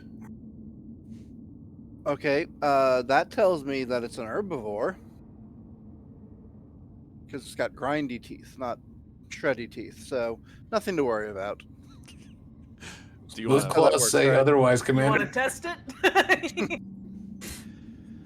You know, it's about at this point though that it's as one part of the crew gets the nice scientific looking one, the other crew gets an apparent herbivore, according to the lieutenant commander. Or I am not a scientist. It's at that point that we're going to take a quick break. Again, thank you all for joining us. I hope the audience has been following along. And remember that before leaving that you can follow us. You know, the little subscribe button is somewhere on the screen, and you get a free subscribe through Amazon Prime. Remember that subscribing lets you see a lot more of Rook and Rash's great content and also helps support the show. Anyways, we'll be back in about 10 minutes, and we hope to see you soon. Welcome back, everyone. So where we left our crew, it looks like they were meeting some strange and fun new people, including apparently a herbivore that they want to meet in engineering. But just a little bit of business first. So if you're enjoying the show tonight, I hope you all show up tomorrow at 7 o'clock for By Leaps and Bounties. It is a 7th Sea game featuring some of the members of our current cast. And then Thursday night is the final episode of Growing Shadows, the Ninja Crusade game that is on at 7 o'clock. I am excited. In fact, that they've made it, the story just had like its big turns along the way. So I hope you all join us on Thursday night for that. And of course, next Monday is the next episode of the Voyages of, where we can find out, you know, if the crew survives this one, you know, we'll see what they're gonna do. Yeah, if the herbivore doesn't eat Commander Chagrin, Rob will be GMing that one, I think. So, Rob, you're facing a herbivore. So Yes. Tell us a little more about that. Well, I think technically since it's a crustacean, it might be an omnivore. Either way, it is staring at you ominously, at least as it can through its sinister black eyes. You see that it's holding still right now, almost creepily still, but it is making that weird chirping noise. And it's you don't need to make a roll. Its body language is clearly malevolent. How large is it? It is about 8 feet tall. It is taller than you, not much wider, and it looks like it is slightly hunched over, and you can see that it has, like, you know, just a black chitinous shell. And you do see that around its waist it does have a couple of the little black computer pads. Oh no, wait, you're not in the medbay. It has strange metallic devices that look like they're machinery around its waist. All right, looks like the same style of technology used on the cubes that are attached to the... Yes, same Okay. style of technology. Did we call back, Commander? we have it cornered. It doesn't appear to have any sort of ranged weaponry. Not that you can tell. Okay. Do you want to scan this thing? You have a medical tricorder. Yes, sir. What's that gonna? Scanning it, you're going to need your it is going to be reason plus science. Reason plus science. An argument can be made for insight too. Okay. Insight plus science would be a lot better. Okay. Go ahead. All right. What's my target? This is a life form you've not encountered before, and you're trying to do this under very hurried conditions. It's going to be 3.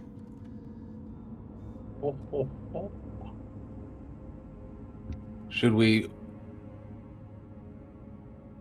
What's our momentum right now? I believe we're at 5. Then I can use 3. And, You get 2 my dice. Yep. Yep.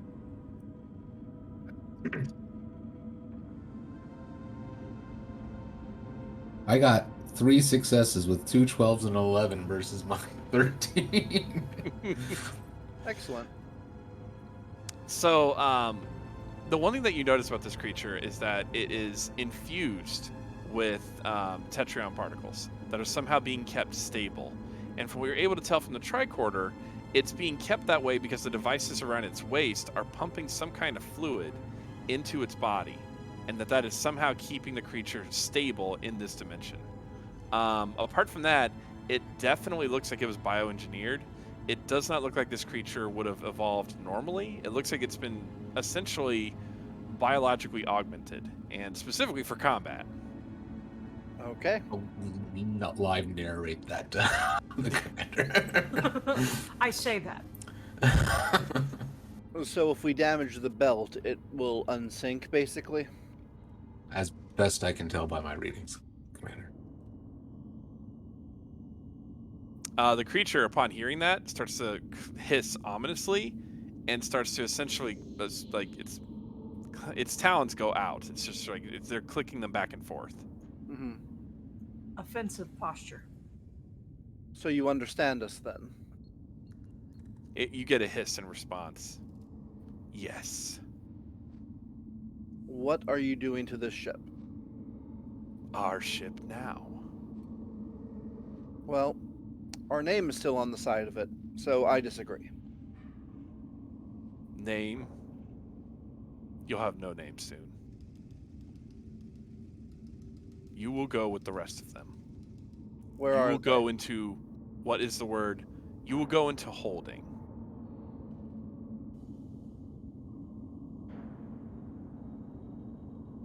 And just how do you plan to do that?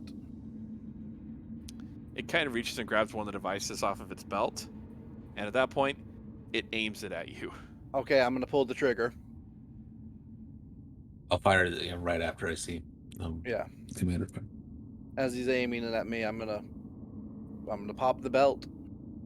All right, so you're aiming specifically to try to hit the belt. Just and are both of you aiming for its belt? Feel free to aim wherever you'd like. I'm just trying to think of what our training might have led me towards, because I would know that you're the better shot, and so like I would probably be actually aiming at the device that he's pointing at us or at the commander. I'd say probably to shoot to disarm or aim for center mass, which is... Yeah. I'll shoot to disarm. Welcome to humans. America. All right, go ahead and make your roll. All right. With a name like Zeke Cooper, I expect nothing less. Zeke Cooper, ambassador. Zeke is coming out. All right. Well, I'm guessing it's like daring security or something that I'm awful at. Control security. Or control security, yeah. Oh, okay. And it's a difficulty 2. Mm-hmm. Oh my goodness, I got 3 successes. Nice. I got Rolled a 1. 4. Because I rolled under my security twice, and I have a specialization in hand phasers.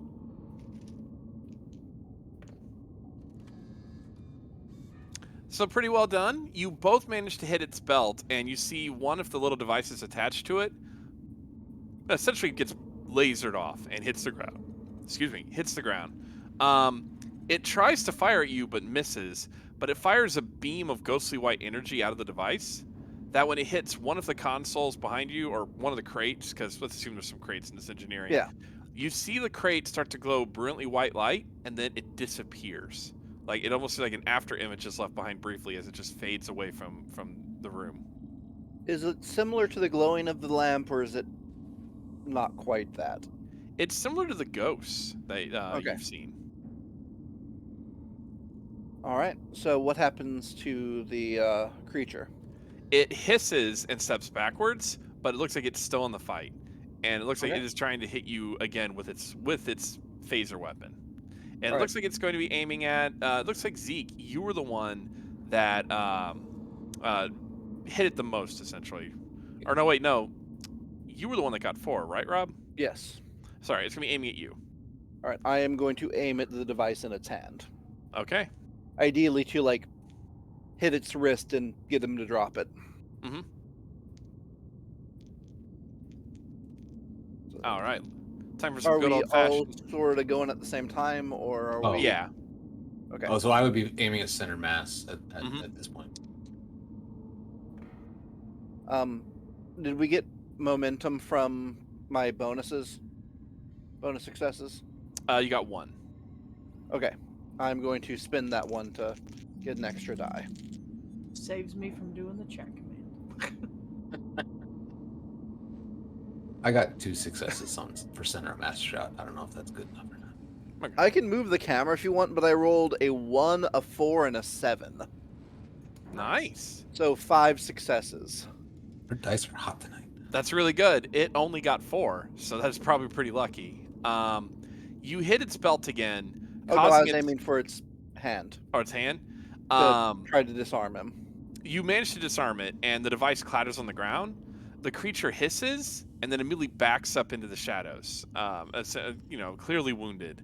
You see that the floor is covered in just this brownish goo that slowly starts to smoke and then fizzle and then evaporates before your eyes. All right. Commander Cooper, grab the devices and fall back, and I'm going to press the attack. Aye, sir. If you can, get the devices to the other 2. Directly, Commander. So you're stalking the creature deeper into engineering? Yeah. Okay. Basically, as it's falling back, I'm moving forward with the light while issuing that order. As Zeke leaves, you go deeper into engineering. So you're just using your flashlight to try to give yourself, any kind of visibility. You hear the sound of the creature moving around in the shadows, and you hear its weird taloned feet just moving back and forth. Until you corner it right at the end of like a Jeffrey Tube junction, and the creature is holding its hand, which you've literally like cauterized off one of the hands into just a stump, and the creature looks at you, and it just kind of like sits there, and it's like it almost winces upon seeing you. It growls a little bit. Call off the invasion. Call off the invasion. I'm assuming you have that capability. I could call off the invasion, but we are just here conducting research. Is that not what's your Star Force does? We do investigate, but we also work with sapient life in those investigations. We work with sapient life as well. It would seem not. We use them to work for us. So you use fascism. Not sure what that word is. Is fascism coming together as a team to accomplish the same goal? It is. Sorry. Rob himself is having bad aphasia today. It is enforcing your will on others to force them into what you want them to do. Oh, then I can definitely tell you what's about to happen next is not fascism. And Rob, it's at that point that from behind you, 2 other creatures blast you with one of those phasers, Okay. and everything becomes brilliant white light. And then moving on, we'll get back to Rob in just a second. I would argue that is in fact fascism, because I was a freedom fighter being taken out. So back in Medbay, you two have been essentially chatting with this creature, and the more words that you speak, the more that its device, which you've come to realize is some kind of universal translator, starts to process your language and is using it really quickly to build up its own dialect until you're no longer communicating in just like, short words. It's not the most sophisticated speech, but it is slowly starting to build its database, and it's at that point that Zeke enters the room holding one of those phasers. Holy crap, there's another one in here? Yeah, we're communicating Holy with crap, it. there's another one in here. Wait, I mean, have you seen more? Yeah, I had to leave Commander Chagrin to fight one in engineering, so... Like this size? I mean, he Let's- doesn't seem much of a threat. He was much bigger, and he had extra arms, and let's keep an eye on that guy, but we've got problems. I'm watching the little one, as he's like, oh yeah, they've been fighting up there, and that's bad, and let's keep it. I'm like, ooh, we usually don't fight immediately, so clearly. I am a scientist, junior grade, junior scientist. That is soldier. That is elite soldier. Was that the soldiers that did? Did I point to the bed where the one guy's laying with his evisceration ripped out? Elite soldier. Oh, elite soldier. You What see, is going- actually. Oh, go ahead. Oh, I was gonna say. So, what is going on with those two? And I point to these surgical beds where we've got them on dialysis and trying to save their life. You see the scientist kind of gesture over with its head as it waddles over. Its whole body shakes, by the way, as it walks over. Bad experiment. Bad. It taps buttons, and you see fading out of a mist comes a holographic projection. We don't live here. We live in our world, our home, our elsewhere. We can't live here. We can't breathe here. To breathe here, we need life force. It keeps tapping to the device. We need particle. Tetrion particles? Tetrion particles. We need tetrion particles, but tetrion particles do not exist here. So, a scientist senior grade found a way to make particles. See, tetrion particles are very dangerous here. Completely unstable. We eat them for breakfast. Okay. So, between Keed and I, who has rank now? You're both the same. Technically. I mean, I would say since this is the first contact situation, Zeke. All right.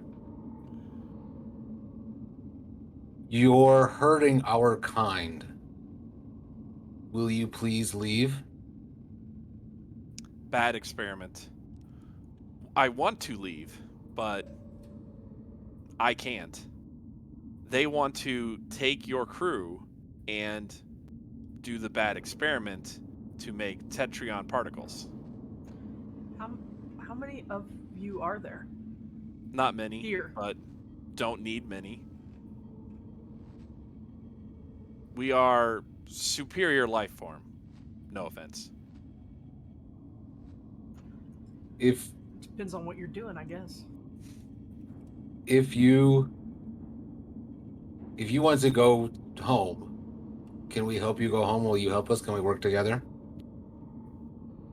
I would love to, but just one junior scientist and three elite soldiers versus the rest of us. Can you help us regain control of the ship? Or at least the computers? It kind of like churls a little bit, and then it walks over to a nearby console, and it starts to tap on it. And you see that it brings up like a loose schematic of the ship. There's a central device in engineering that, if destroyed, closes the portal, and we no longer could survive here without the fluid. The portal is random and unpredictable. It cannot be easily replaced, and it rarely comes back to the same place in time. But I don't recommend destroying the engines yet, or you might lose your friends. You have other crew members still alive? Captured? In holding. And where's Holding? Holding is Is it the brig? Brig. Holding is Brig between both realities.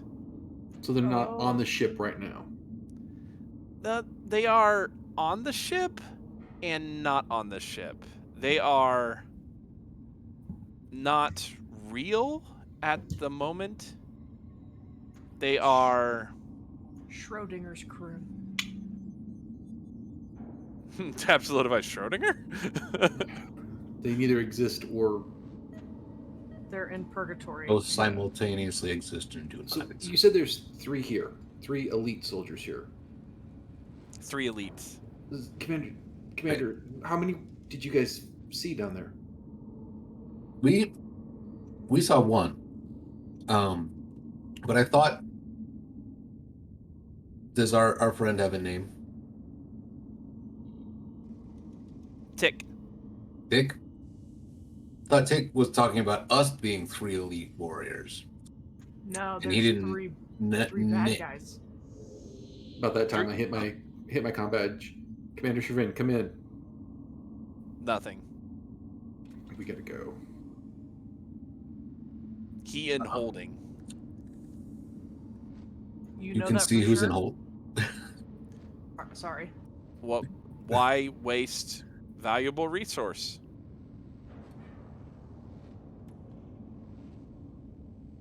Not rescuing would be wasting the valuable resource. No, we no waste valuable resource. We will use him like the others to make the fluid, to make particle. Can you get us into and out of holding? When you are in holding,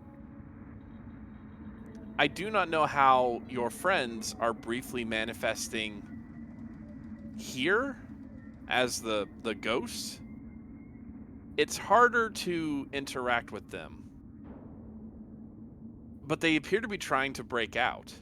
And your friends are not dead, except for, regrettably, the crewmen over there who are dead. And the 2 that are dying unless I can figure out how to remove that polymer from their blood. The devices we have implanted in their bodies should go offline when the portal is closed. I realize We this can't is close sort the of a portal until we get our people back. That's the stake. So we can't go in there, is what he said. You could, but you might be trapped. Can we help them get out? Do you know how they're trying to escape? Can we work on our side to help them from what they're doing? I'm not completely sure. I would need to work with one of you to figure out how to use whatever you call this. And he taps the computer. This is not the best. This is probably okay for you, but we have a different technology. I'd like to speak to my 2 comrades here for a moment, just between ourselves. Tick steps back and starts to work on his keypad. keep an eye on him while we talk. Yeah. I'm just. One of these tried to kill Chivrin and I don't know if we can trust Tick or not. Oh, I'm I not mean, trusting him, but we're. My thinking is that we did not come offensively towards this one, and Chagrin sometimes goes for the tactical option first. Um, and the way Tick talks about it is that they're soldiers, so they're gonna come out with guns first and then ask questions later. I don't necessarily distrust him or them, but I think we just need to focus on working with them as best we can. They haven't tried to do anything to us since. other than imply that we're a lower species, that we're a resource to them. I mean, Have you ever worked with a Vulcan? They do the same thing. Just let's find. Yeah, but Vulcans don't refer to us as. They may say we're the lower species, but they're not referring to us as a resource. Well, I mean, they've not interacted with us before. They might not Doctor? have another term for what we are. It's like us. It's like humans that refer to animals as resources. Doctor, do you see a different path forward at this moment? I think we need to get down to engineering and get control of what he's talking or what they're talking about, and see if we can find any traces of Commander Chagrin. He may be in their holding, he may not be, but we definitely get control of that device. From there, we can decide what we're going to do. I've seen the devices there. They're clearly mechanical, but there's no visible way to interact with them at all. So we have to trust. I don't know that we have anyone here with enough expertise to work with those Pataps beside this. They're Go ahead. scientists. If we can figure out some way to adapt our computer system so it can interface with their device, it's our only option that we have. I don't want to discount the doctor's suggestion, but having seen what I saw in engineering, and understandably, Doctor, you haven't seen that. I think our best avenue forward at this point is to very carefully watch but work with Tick, as this does seem to be technology that isn't in excess of ours, and I think that's probably the best bet for our people at this point. Agree. Tick, we'd like to work with you. Excellent. Otherwise, you would all die, and this would all be for nothing. I'm just going to throw how it do we out help there you? that doesn't make friends. Talking like that is a little rude. And I know rude, so... Where I'm from, we just express our thoughts honestly. But also where I'm from, we communicate with all 7 senses. So You also eat tetrion particles for breakfast, which is radiation and kills us. So let's just move past our differences and see if we can figure out how to make our technology work with you. it will be difficult to get your technology to work with ours, but we somehow managed to get into your computer core. So I think there's hope. It's actually quite good. I've looked at your schematics. It's very interesting. It's really good for a first attempt. I think your second attempt at this technology will be much better. And then it tries to smile. I kind of do the equivalent of the Klingon snarl smile, show my teeth off a little more than I normally do.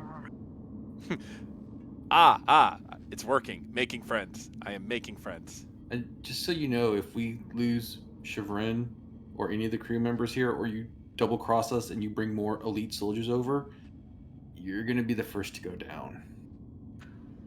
Why in the world am I the one that's being the nice one now? I don't understand what's happening. He's just upset. I assume that this is very stressful for you all and very frustrating with the limited means that you have against our Speaking of overwhelming limited force. things, Tick, time. How can I help you with the computer? Time is a new concept for me as well. He then walks over. So we can try to get your friend, but it may take us a minute to sync our technologies up if you wish to assist me. And as you all start working on analyzing his little combat or his little communication tablet, back on the Rhode Island, but not the Rhode Island as the rest of you have seen it. Rob, you wake up after a burst of bright white light, and the Rhode Island sounds very familiar, where it looks like it's the same ship that you were just on. All noises, it sounds distorted. You can hear like the tiny little beeping klaxons from the wall, but they sound like they're slower. And as you walk around, it's almost like there's an after image with each of your movements. If you wave your hand in front of your face, you distinctively see a swirl as, the light doesn't seem to conform properly. And then you hear from down the hall the sounds of 3 people arguing. Their voices sound normal. I'll walk towards them. You see 3 crewmen who look like they're trying to get into a power conduit, and they have equipment with them, but they are cursing up a storm. All 3 of them look like they're exhausted. It looks like their uniforms are covered in normal sweat, and one of them is kind of overseeing the other 2, saying, "Look, we're running out of time. If this is gonna work, I need you guys to hurry it up." I will, as I'm approaching them, I will try to walk heavily so they hear me coming. The guy that's overseeing it turns around, and then he holds up a screwdriver very menacingly at you. He's like, "Whoa, who are you?" I'm Commander Chevrin, the Strategic Operations Officer for the Quadrant. And you are? My name is Harry. Harry Belmer. I'm one of the engineering assistants. Yeah. This is Dave and Chad over here. And they all stop, and they just kind of do the whole, "Hiya, busy." And they go back to working on the conduit. Are they Starfleet folk? Yes. Well, they're more civilian contractors on a Starfleet vessel. Okay. So they're wearing like the gray work suits with the weird white paneling. Yeah. So what's going on here? So they got you too? Apparently. Yeah, this is all kind of messed up, man. Here, maybe you can help us. So we have this theory before they kind of ate our chief engineer. I don't know what they're doing. They're just occasionally they come in here, they grab a bunch of us, and they disappear. But the theory is that if we can generate a kind of a reverse tetryon particle, that it somehow disrupts their technology and it gets us one step closer, where we're able to very, very briefly manifest back in our world. But the problem is we are not able to generate enough power because all the power is being siphoned off into engineering back on the other side of wherever we are. Mm-hmm. And so we're going around the ship, gutting key systems, trying to build up enough of a charge to just flare up these anti-tetryon particles. But we keep burning out sections of the ship. And I hope we didn't cause any problems for you over there. No more so than the invaders themselves. Yeah, they're really weird. They don't speak to us. They just appear. They grab people and they disappear back to where they came from. They've got weird. I know I've said that a lot. I just cannot understate it. They're strange. Fish people. I used to like fish. I don't think I could have fish after this. I think I'm switching to a pure fish diet after this. One of them from inside the conduit goes, "All right, I think we've got enough for another attempt." Harry's like, "Okay, step back." From inside the corridor, you see like a bright white light, and then reality almost like liquid overwhelms you. You think you're back on the Rhode Island, and you can hear all the normal noises. You can actually smell the atmosphere, and it almost seems like it's working. And then you're just violently brought back into this reality. And they just look around exasperated, and you see that several conduits blow out around you, and you're in a very dark corridor. I will pull my lantern out again. Oh, we used a bunch of those at the beginning to try to open stuff up. Oh, I meant to alleviate the darkness. Well, I mean, yeah, no, he's looking at your lantern. Okay. Well, man, I don't think we have that much equipment left to make another attempt. So, I think we're all gonna die. Great. Suppose you don't have like ration packets on you, do you? I probably have some Oh, in my emergency supplies. all three of them are now looking at you very hungrily. I'll distribute them amongst the men. They tear them up and start to chow down on them. Hmm. So, Commander, I'm guessing you're not here to free us, that you've been caught. That would unfortunately seem to be the case, but I do have crewmen on the ship. Oh. And I managed to severely wound one of the creatures and get bits of its technology. And I sent a crewman running with it to the rest of my team, so they shall hopefully be taking apart the transporter weapon and trying to figure out how to bring us back. Well, here's hoping, but I don't know. It just seems like a lost cause. But we think we can do one more attempt. If we get technology from one of them when they come in here, would that help? Actually, our science officer actually had that. He thought that we could do that, but they don't really leave any technology. They just kind of appear on their own accord, grab one of us, and disappear. But if we could get some of their technology, surely there's some way we can reverse engineer it. Okay. Or it seems like the weapon works not really like a phaser, but it's like a phaser, but it's more like a site-to-site phaser where it can like transport people. Mm-hmm. And so if we could get a hold of it, we might be able to just flip, like reverse and then boom. Okay. How often have they been coming in? Like clockwork, it seems. But they don't. It's not like every 60 minutes, but it just seems like every hour they like just appear, grab someone, and disappear. All right. And how long do we have until the next? Oh man, I haven't been keeping track. But do you want to go and speak with the with Chef? Chef? Chef's kind of taken over as the leader. Sure thing. He leads you into the main cargo bay where you see what appears to be like more than 50 survivors of the ship's crew. They're all gathered about. A lot of them are starving. They look really weak. There's a bunch of children here. Mm-hmm. You see a very large woman, just kind of like, about 6 feet tall, kind of giving orders. I mean, like, if you can find any blankets, bring them out here. There will be no children who are sleeping without a blanket over them tonight. And then when the chef sees you, she just kind of like smiles and is like, well, it's about time. Are you here to get us home? We are currently working on that, yes. Oh, you got blasted here too. Yes, but I do have several crewmen on the other side. Well, guess you can just sit on one of the tables, but... Well, the crewmen that I had found here said that the creatures show up roughly every hour. Seems like it. They appear, they grab a bunch of us and disappear. Right. I dread to think what they're doing. They may be eating us.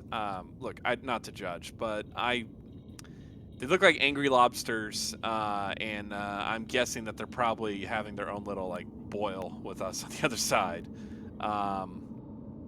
But no, there's not going to be that many of us left, and we're pretty weak, Commander. We just want to go home.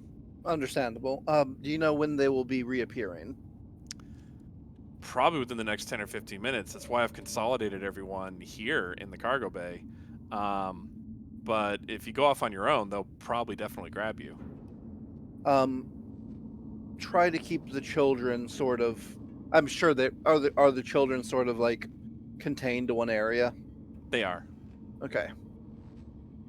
You see several of the ship's crew, they fashion crude weapons out of like broken like table legs, and they're just...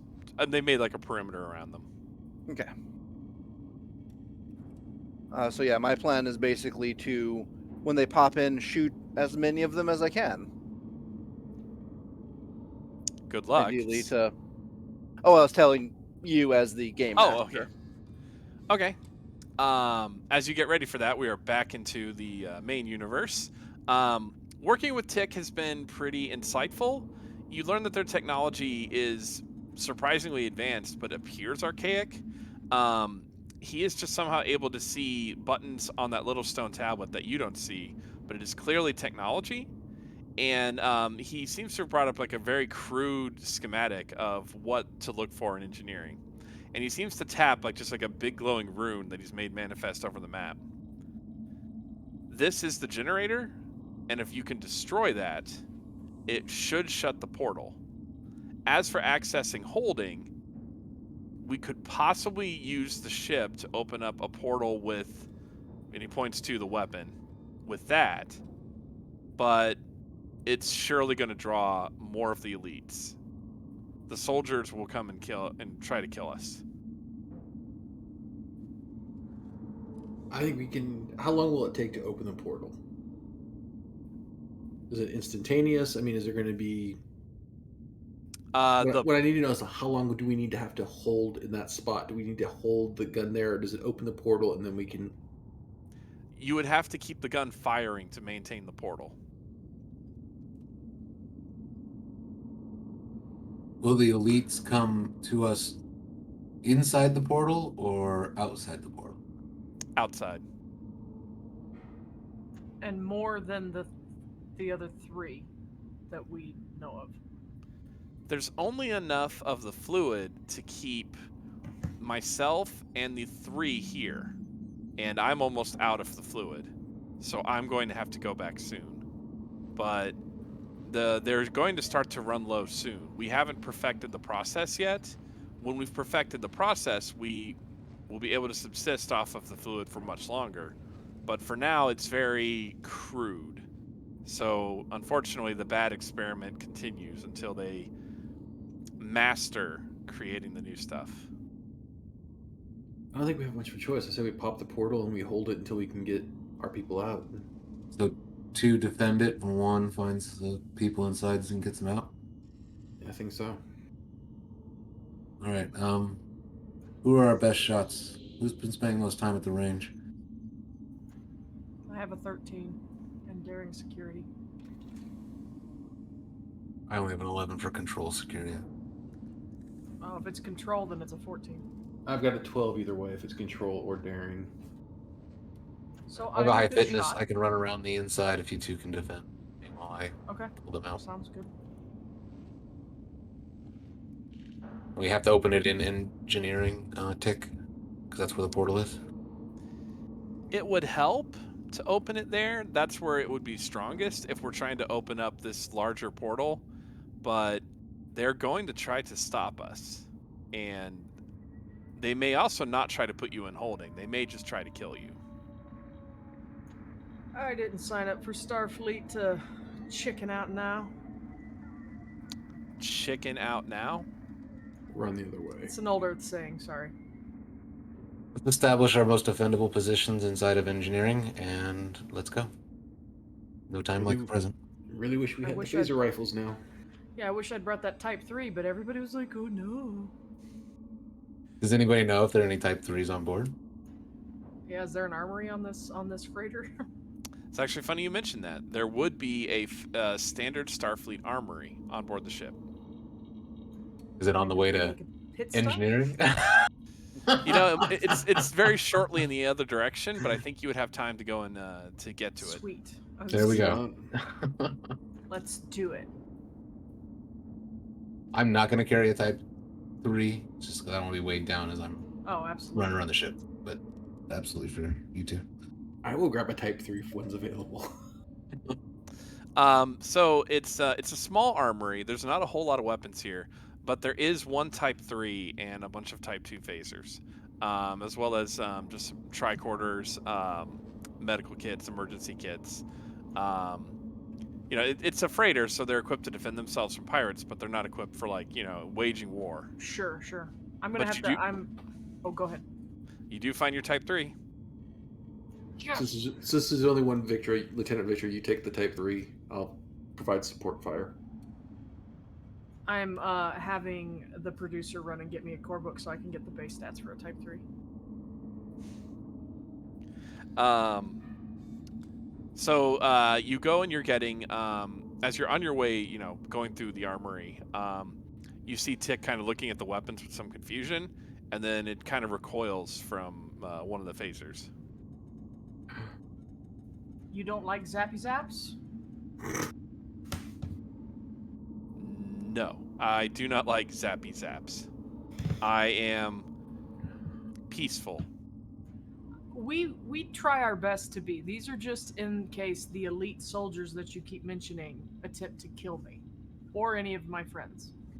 Some of us try to remain peaceful. I do not even like to consume meat. I like life. I like life forms. I just consider the experiment to be bad. I would say almost barbaric. We but okay. intend you no harm, Tick. You have seemingly assisted us in trying to take back what we feel is ours and to stop hurting our kind, and we will absolutely pay you the same. But we will also defend ourselves if others of your kind come to us. Oh no, the others are jerks. I'm glad to know that's universal. I will likely be in a lot of trouble when I get back, so I just hope it was worth it. I just could not stand by and watch this bad experiment. I know that I am profiting from it, but I could not stand by. Well, if you want, we could tie you up and kind of knock you around a little bit to make it look like you were captured by us and tortured, and that way maybe you don't get as in much trouble. They know I'm here. I was supposed to be helping in engineering, and I've not been helping in engineering. I made my choice. I stand by it. Bring your debt, Tick. Let's get in position and save Chevron and save the crew of the Rhode Island. Yeah. So Tick carries the modified device and starts to head towards engineering. As you get to engineering, now the scenes are going to start to come back together, so it might get a little bit confusing. Definitely everybody stop me if you feel like you've gotten lost about what's going on right now. As you get to engineering, is anybody doing a tricorder scan? Yes. I think someone should do a tricorder scan. My hands are full with this two-handed rifle. With this cool two-handed rifle. I'm just ensign Was it- rowing it up over here, okay? I'm Insight science or something? Is that what we would be looking for? Yes. Any specific target? The difficulty is going to be 2 because there's a lot of the tetryon particle interference. What's our momentum count? Just spin it all. You don't need momentum anymore. We only have one, then I'll just roll the 2 dice. And see No, what I get. think we're around 4 or 5, aren't we? momentum? We Yeah. should be at, oh no, we're down at 3. Yeah, take one. All right. But yeah, please take one. All right. Okay. I got 3 successes. Nice. As you scan engineering, thanks to several of the tips that Tick has told you about being able to scan for life forms such as him, which, by the way, I forgot to mention this earlier because even though I have the note right over here, there's Solanogen-based life forms. So that's how you're able to fine-tune your tricorder to find them. You only detect 1 in engineering, and you make sure to scan like several times just to make sure. You do not detect 3 life forms in engineering. Would I be able to pick them up if they've already gone over to the other side? Into holding? Sorry. He kind of bristles in like a very confused way. I'm not sure. They should all be there unless they're going to holding to get more crew. They must be in holding. We need to move now. Here's where this one roughly is on my count. It looks like it is next to where the tick indicated the computer core was, and it's in a defensive position. Meanwhile, Rob.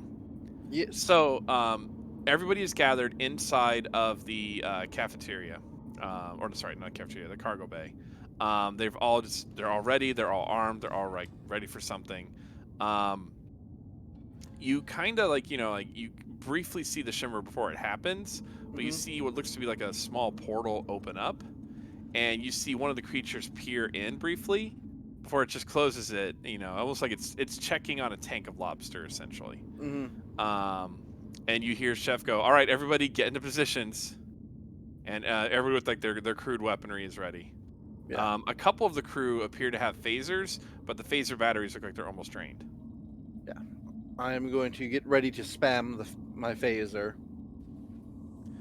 Um, so the portals are going to start to open. You're just going to be shooting at each one as it opens. If I can, yeah. All right. Go ahead and roll your daring plus security. Difficulty is going to be 1. Daring security. Yep. You make it the pew pew. That is 2 successes.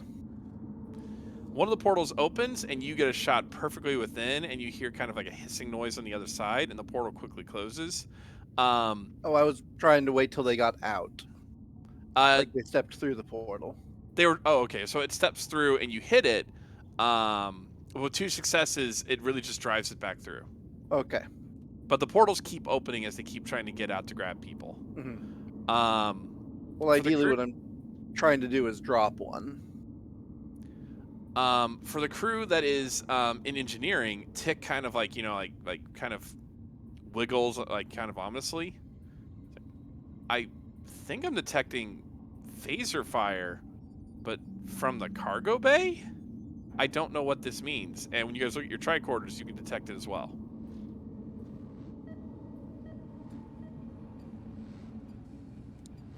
I wonder if that's where they're We need to get that portal open and get to sick bay. right. But do we need to get it open in cargo bay because it seems like that's where they're being held? If that's what that indicates, would they even know we opened a port, or if we did it here in engineering? If we can defeat them, if we can defeat the soldier in engineering, we could possibly rescue them. Not sure. I can activate the portal here, and you could bring them through the portal. I think that's our best bet. Yeah. Tick sets up the projector on top of a nearby crate, and he looks at you for permission before he pushes the button. Yes, Tick. Pushes the button. The beam is not quite as focused this time. It's not as pinpoint, but it zaps a nearby wall, and it starts to glow like bright white light. And then you see a portal open up, which looks like it's opening up into the Rhode Island. Rob, you don't hear anything over the phaser fire, but the rest of you start to hear what sounds to be the sounds of distant combat. Unfortunately, that's when you hear the soldier that's been hiding in engineering make its move. And it starts to come around like one of the crates in kind of like a low position, like a soldier moving, and it has one of its phaser devices in its hand. So can I take a prepare minor action or an aim minor action? And aim, I think, is the one I want to do. Yeah, aim. And I'm going to wait until they make a definite move. Like holding one of their weapons isn't necessarily an attack because I'm holding one too. Okay. So you're holding and you're aiming, waiting for it to get to a certain threshold to shoot. Yeah. What would be the threshold where you would fire? Just when it's within a certain amount of yards, to within it's just you see it, or Yeah, I'm gonna kind of call over my shoulder without taking eyes off of it and say, Commander, how do you want me to play this? If it raises its weapons or charges fire. Yes, sir. That's my it is meeting both of those criteria as soon as you see it. Okay, then I'm going to with the aim, I'm going to do my best to incapacitate, not necessarily kill. So like try to shoot the weapon out of its hand. Okay. Go ahead and make your excuse me, your shot. Okay. And with the aim minor action on this gun, because it's accurate, I believe I get to reroll. Yes. d20s if I so choose. So. Yep, a single d20. All right, I'm gonna reroll one. I got the same thing. So I got a 3, which is a single success.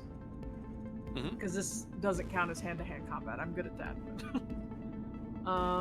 So it's been a long time since I've gotten to shoot anything. So how do I do this? All right. Yeah. So control plus security. Yep. Yeah. So that was, like I said, I got 1 success. Yeah. For the shot. Yeah. Unfortunately, that will miss because the difficulty for okay, range yes. is 2. Yeah. Dang. Because I didn't know if you had any other rerolls on it. You we came do close. We do have a table reroll. Can I use it? Okay. I see some thumbs up. Yeah. Oh yeah. That counts. Hey, there we go. Did you I get got 2? it. I did. I got under. Well, I got a. I got a 9, which my control plus security is a 14. Okay. Were you shooting to stun or to kill? Not to kill. Okay. I am trying to get its. I'm trying to incapacitate it. All right. So, trying to see. There's no other damage or change to the damage for the type 3, correct? I don't believe so. Yeah, it's just accurate or charge. It doesn't have any like effects or anything to it. Okay. Then, so your blast hits it really hard in the middle of its carapace, and you see that it kind of like skitters back a little bit. It's taken several levels of stress, and you're unfamiliar with its biology, but you can clearly tell that it is hurt, and you see that it is making it reassess, the situation. It fires over its shoulder though, or over a barrel at you, because it is not happy with the fact that you're shooting at it, and it is going to use its own piece of threat, because that's what I get. Your silly momentum is no match for my... Well, the good news is I hit you. The bad news is there's a complication. So, so you've been hit by the weapon. The weapon is not sent to take you to holding, so it's just going to inflict damage on you. It inflicts 4 levels of stress. As you feel this burning sensation hit your shoulder. But its aim was pretty much was off, and you see it starts to hit its phaser against the barrel as if something is wrong with it. Is anybody running through the portal? Okay. All right, Zeke. I need you to roll fitness plus security. All right. Let's start with got a this. fitness score. What's my target? It's going to be very difficult because you're just hauling butt essentially down the ship, right? I'm going to say difficulty is going to be 2 because you're trying to move as fast as you can. We have a momentum sitting around, don't we? We do. We're up to 4. Okay, I'll take 1. And we have a reroll on the table too. Do we? I just used it. You used it, then there was one that was bought, and then Marvel X42 bought one right before you did your reroll. Thank you, Marvel. Oh, okay, yes, thank you, Marvel. I did not see that. And So we have another one. let me see if I can work some magic here. Would my focus of navigation and moving towards the cargo bay focus apply? It would. Okay. Oh no, wait, that still doesn't help me because my security is still a 1. No, I only got 1 success. Okay, so it's not like you trip and fall. You're making your way there. You're not quite there yet. The ship's just a little too confusing at the moment. You're also running through realities, literally. But you're almost there. You can hear combat. Meanwhile, back over to the Commander Chagrin, you've been able to keep the creatures back from grabbing anybody else. But you're noticing that several of the other officers are like, hey, my phaser's dry. Mine too. And now it's starting to get into hand-to-hand as people are using their cudgels to literally like hit the creatures to try to drive them away. Yeah. It looks like one of them is literally using what looks to be a coat rack as like a spear to try to push someone back. All right. I'm going, are they slowing down at all, or? They are very aggressively trying to get people, and you see that most of the crew is tired and they're starving. You can tell from like your tactical mindset, if this keeps up, they're gonna win. You've been able to hold them off so far, but it's only a matter of time before they win. Yeah. Well, I believe the plan was to try to get one of the devices. Like, we were going to take a loss, but we were going to try to either knock one out or get one to drop its phaser weapon. So Chef is currently wrestling with one of the creatures, and she looks over you and shouts, "Commander!" And you see that the creature has got her gripped, but you see that she is holding up one of its claws that's holding the phaser in its hand. All right, I'm going to try to sever another wrist. All right, make your shot, but the difficulty is going to be 3 because there's somebody within range. All right. I'm going to take a momentum, if y'all are cool. Yeah.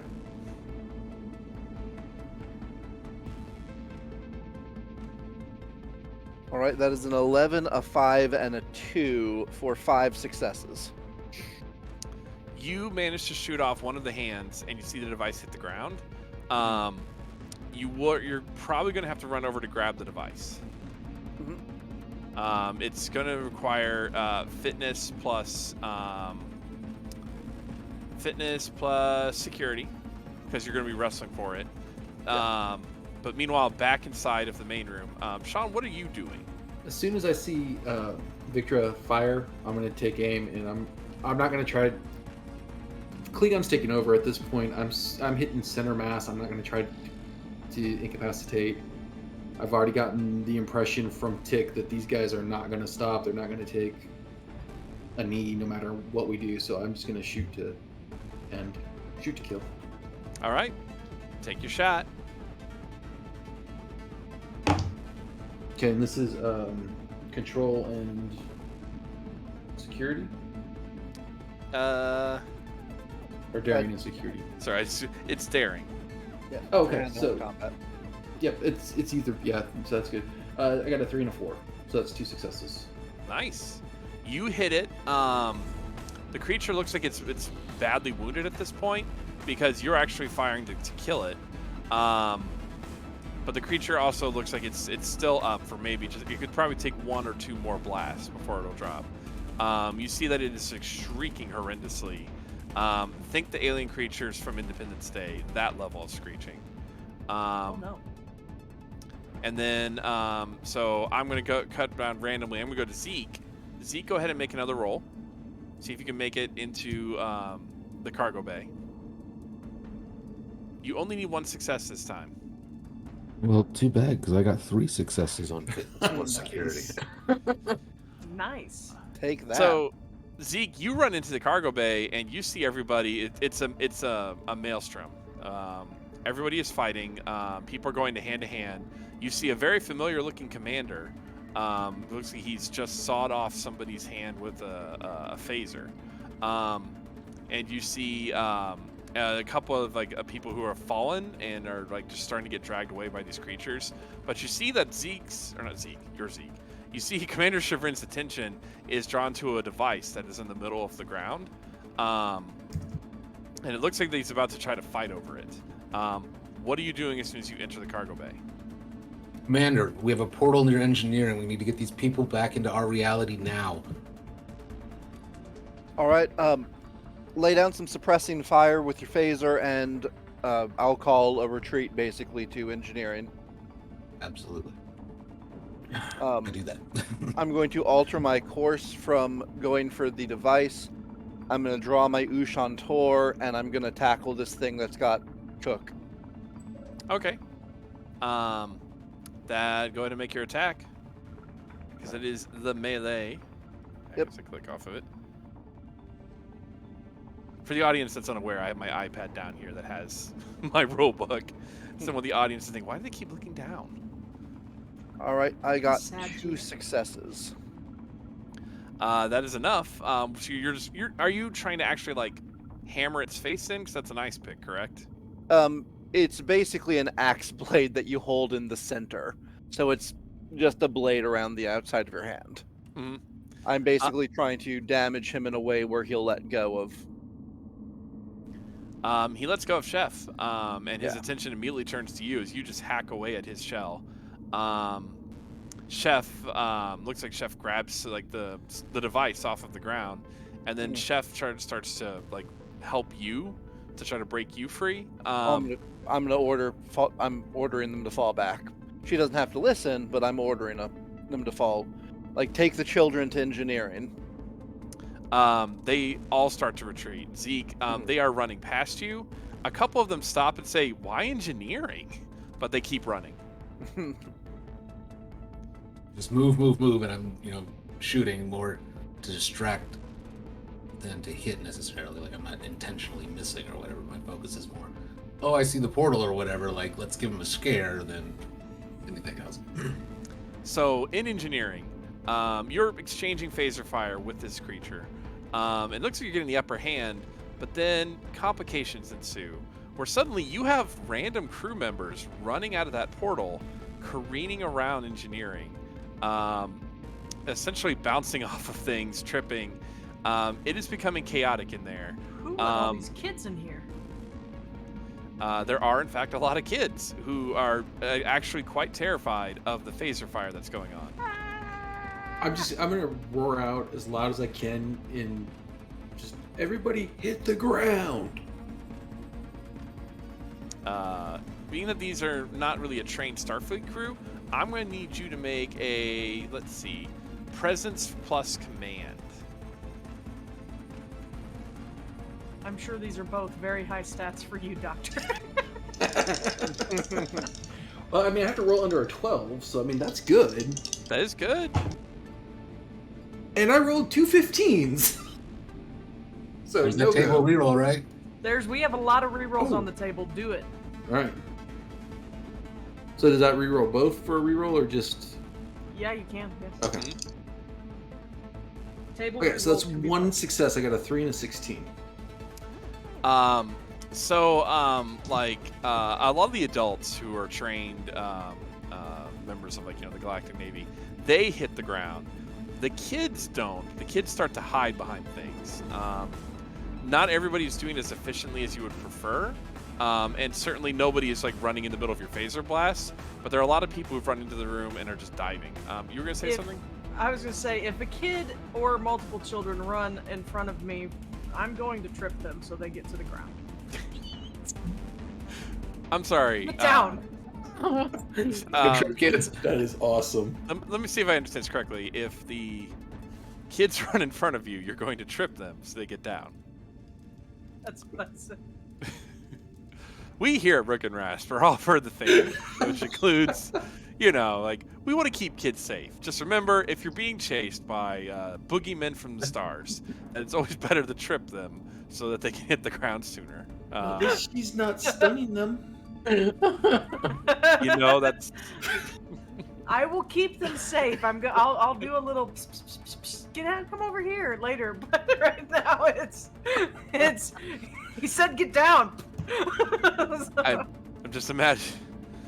All right. Well, no. It works, and you trip a few of the kids so that they hit the deck. This also makes Victor kind of happy.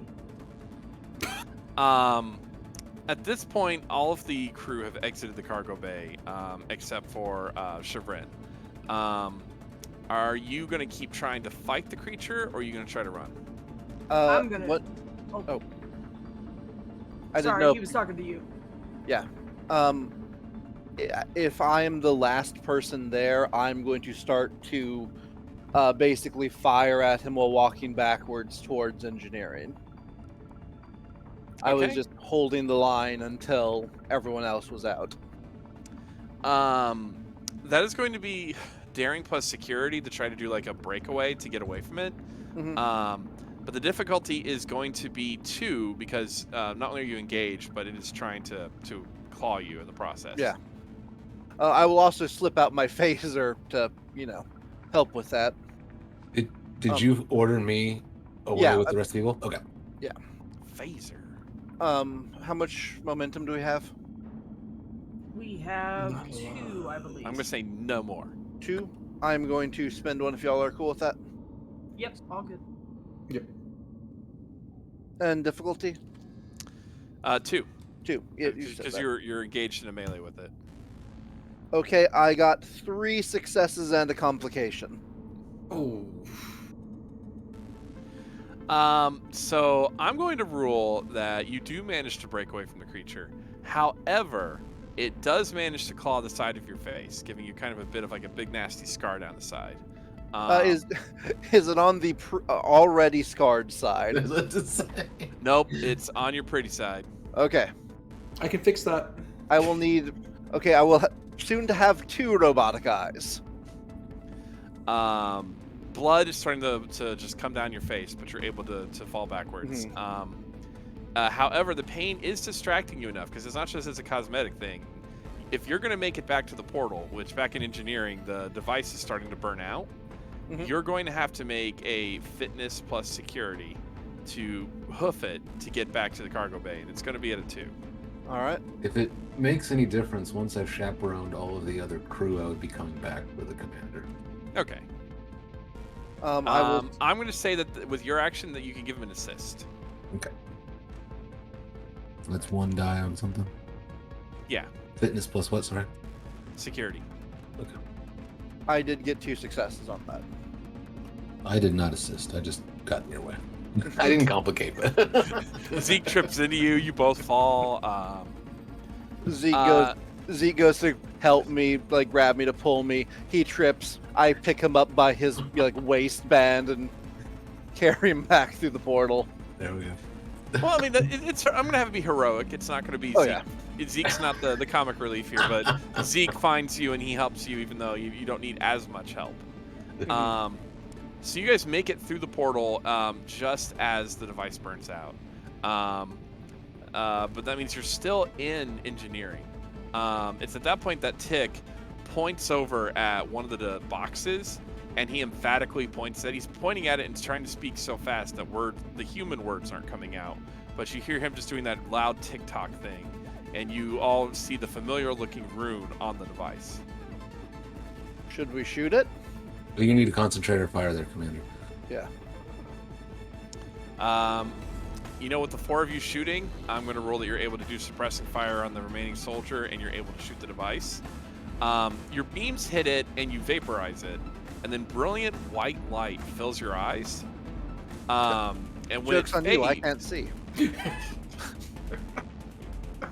When it fades, all the technology looks like it's starting to evaporate, as like it's literally turning into like almost smoke, and so is Tick. You see that the soldiers are disappearing, and Tick looks at you and he gives you like with this fish-shaped face, he gives you kind of like what you see to be like a pleasant-looking smile, and then he slowly fades away. And all the technology that was inside the ship also disappears, and then you hear like the ship just immediately start lurching forward, and it looks like the engines are building towards an overload. Oh, can I run to... We're in engineering, right? Yep. Can I run to one of the consoles to shut the engines down? And if we need an engineering roll, I'd like to use my talent. I'm a doctor, not A, so I can use medical for any engineering roll. That would probably be a good idea. You're going to need your insight plus science. Or no, insight plus engineering. Sorry, engineering. Insight plus... Well, insight... Well, since I'm using... I'm a doctor, not You can use medical, yeah. medical instead. So... Oh, yeah, that's right. Sorry, yeah. So use your medical. Okay, so I got to roll under 13. What is the difficulty for this? The difficulty is going to be 2. I'm going to use a dice one for momentum. Do we want to use it? Yes. That's fine. Yes. Could someone assist him? Mm-hmm. Okay. Oh my! We apparently had 2, so we still have 1. All right, so I don't have very good engineering. I've got a 12, I guess.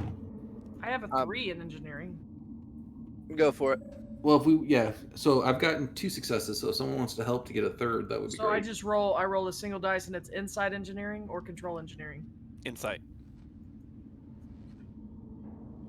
I rolled a 4, and so that is a success. All right. You get there just in time to shut down the warp core, where the engines had just been helping fuel this breach in space and time.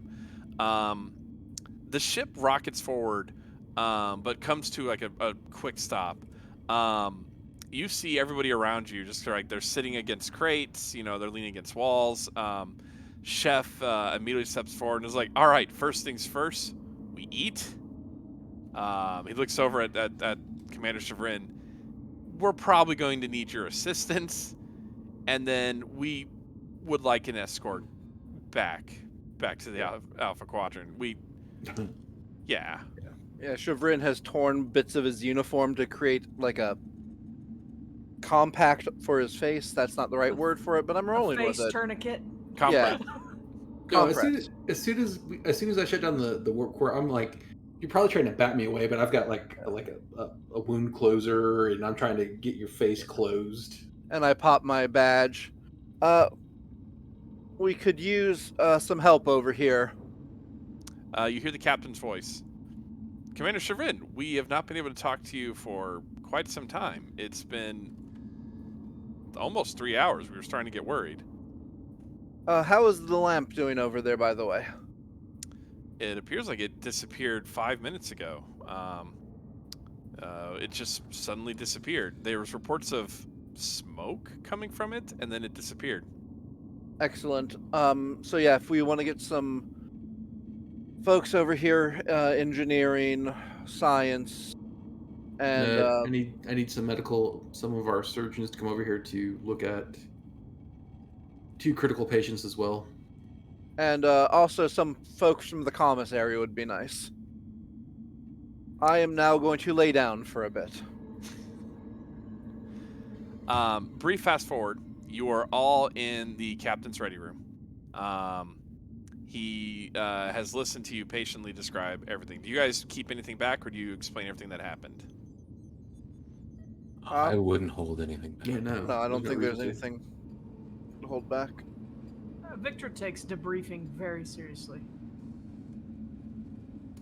So he holds up a pad. Let me see if I understand this, and I'm taking this as seriously as I can.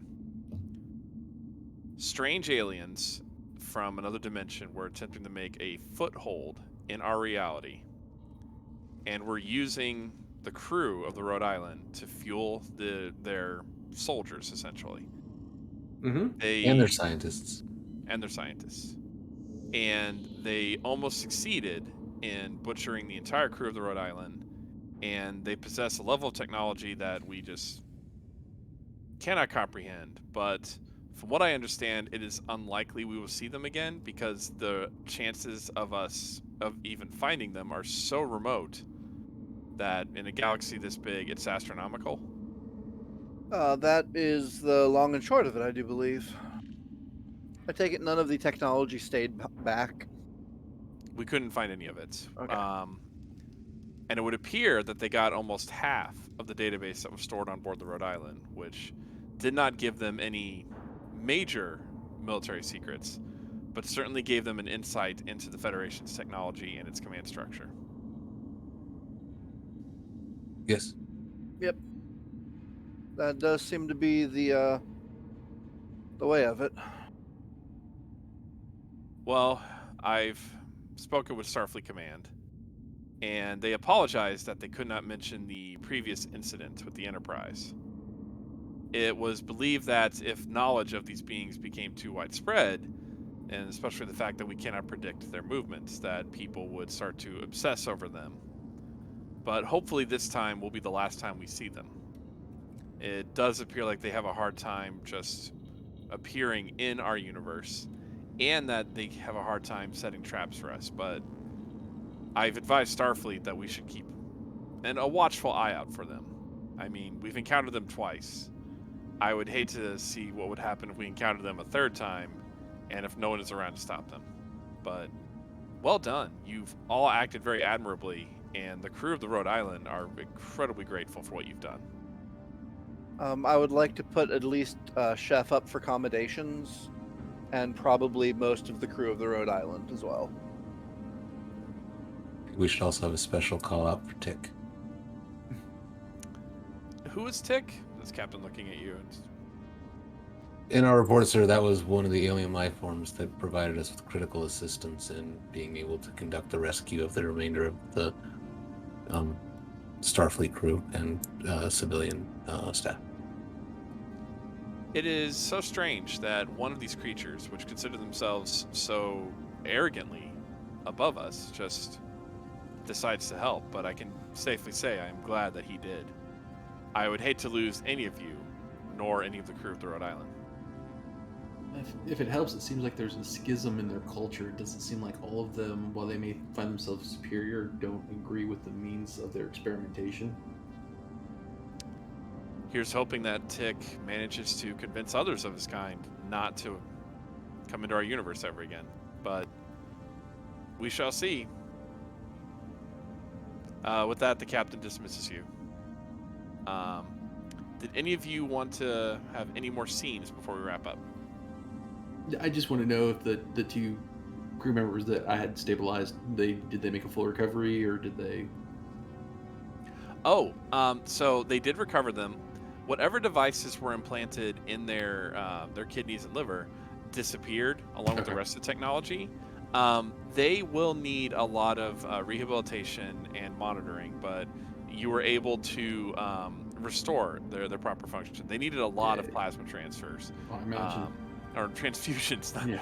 Yeah, you shot him with plasma. You just got tired of looking at him. We just stuck him in the plasma core. Actually, it was easier that way.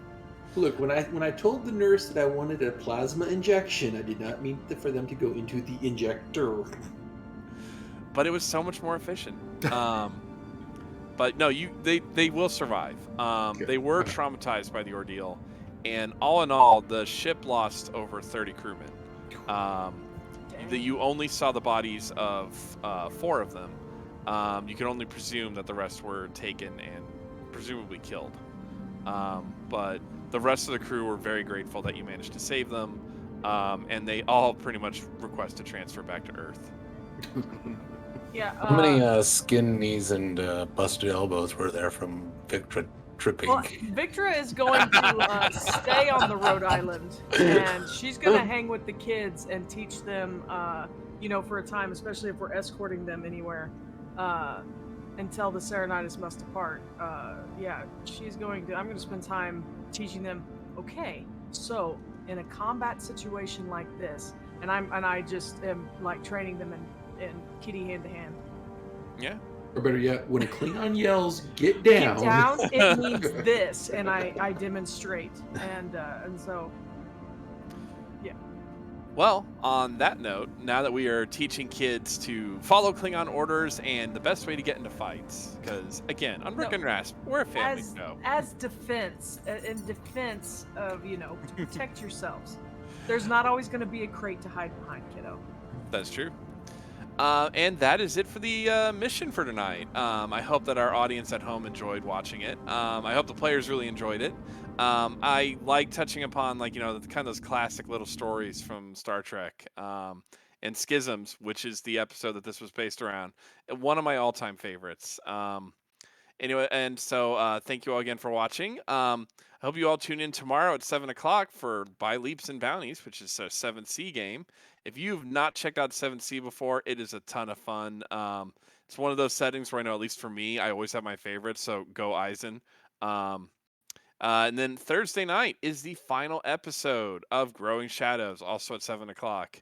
Man, and again, just like a huge tribute to all you guys for making it all this way. And I hope you all tune in to see what's going to happen to our little budding group of ninja. And then next Monday, I hope you'll join us for another episode of The Voyages of. That will be at 7 o'clock as well, only here on Rook and Rasp. Well, anyways, thank you. I hope you all have a great night, and live long and prosper. See ya. Good night. Night, guys.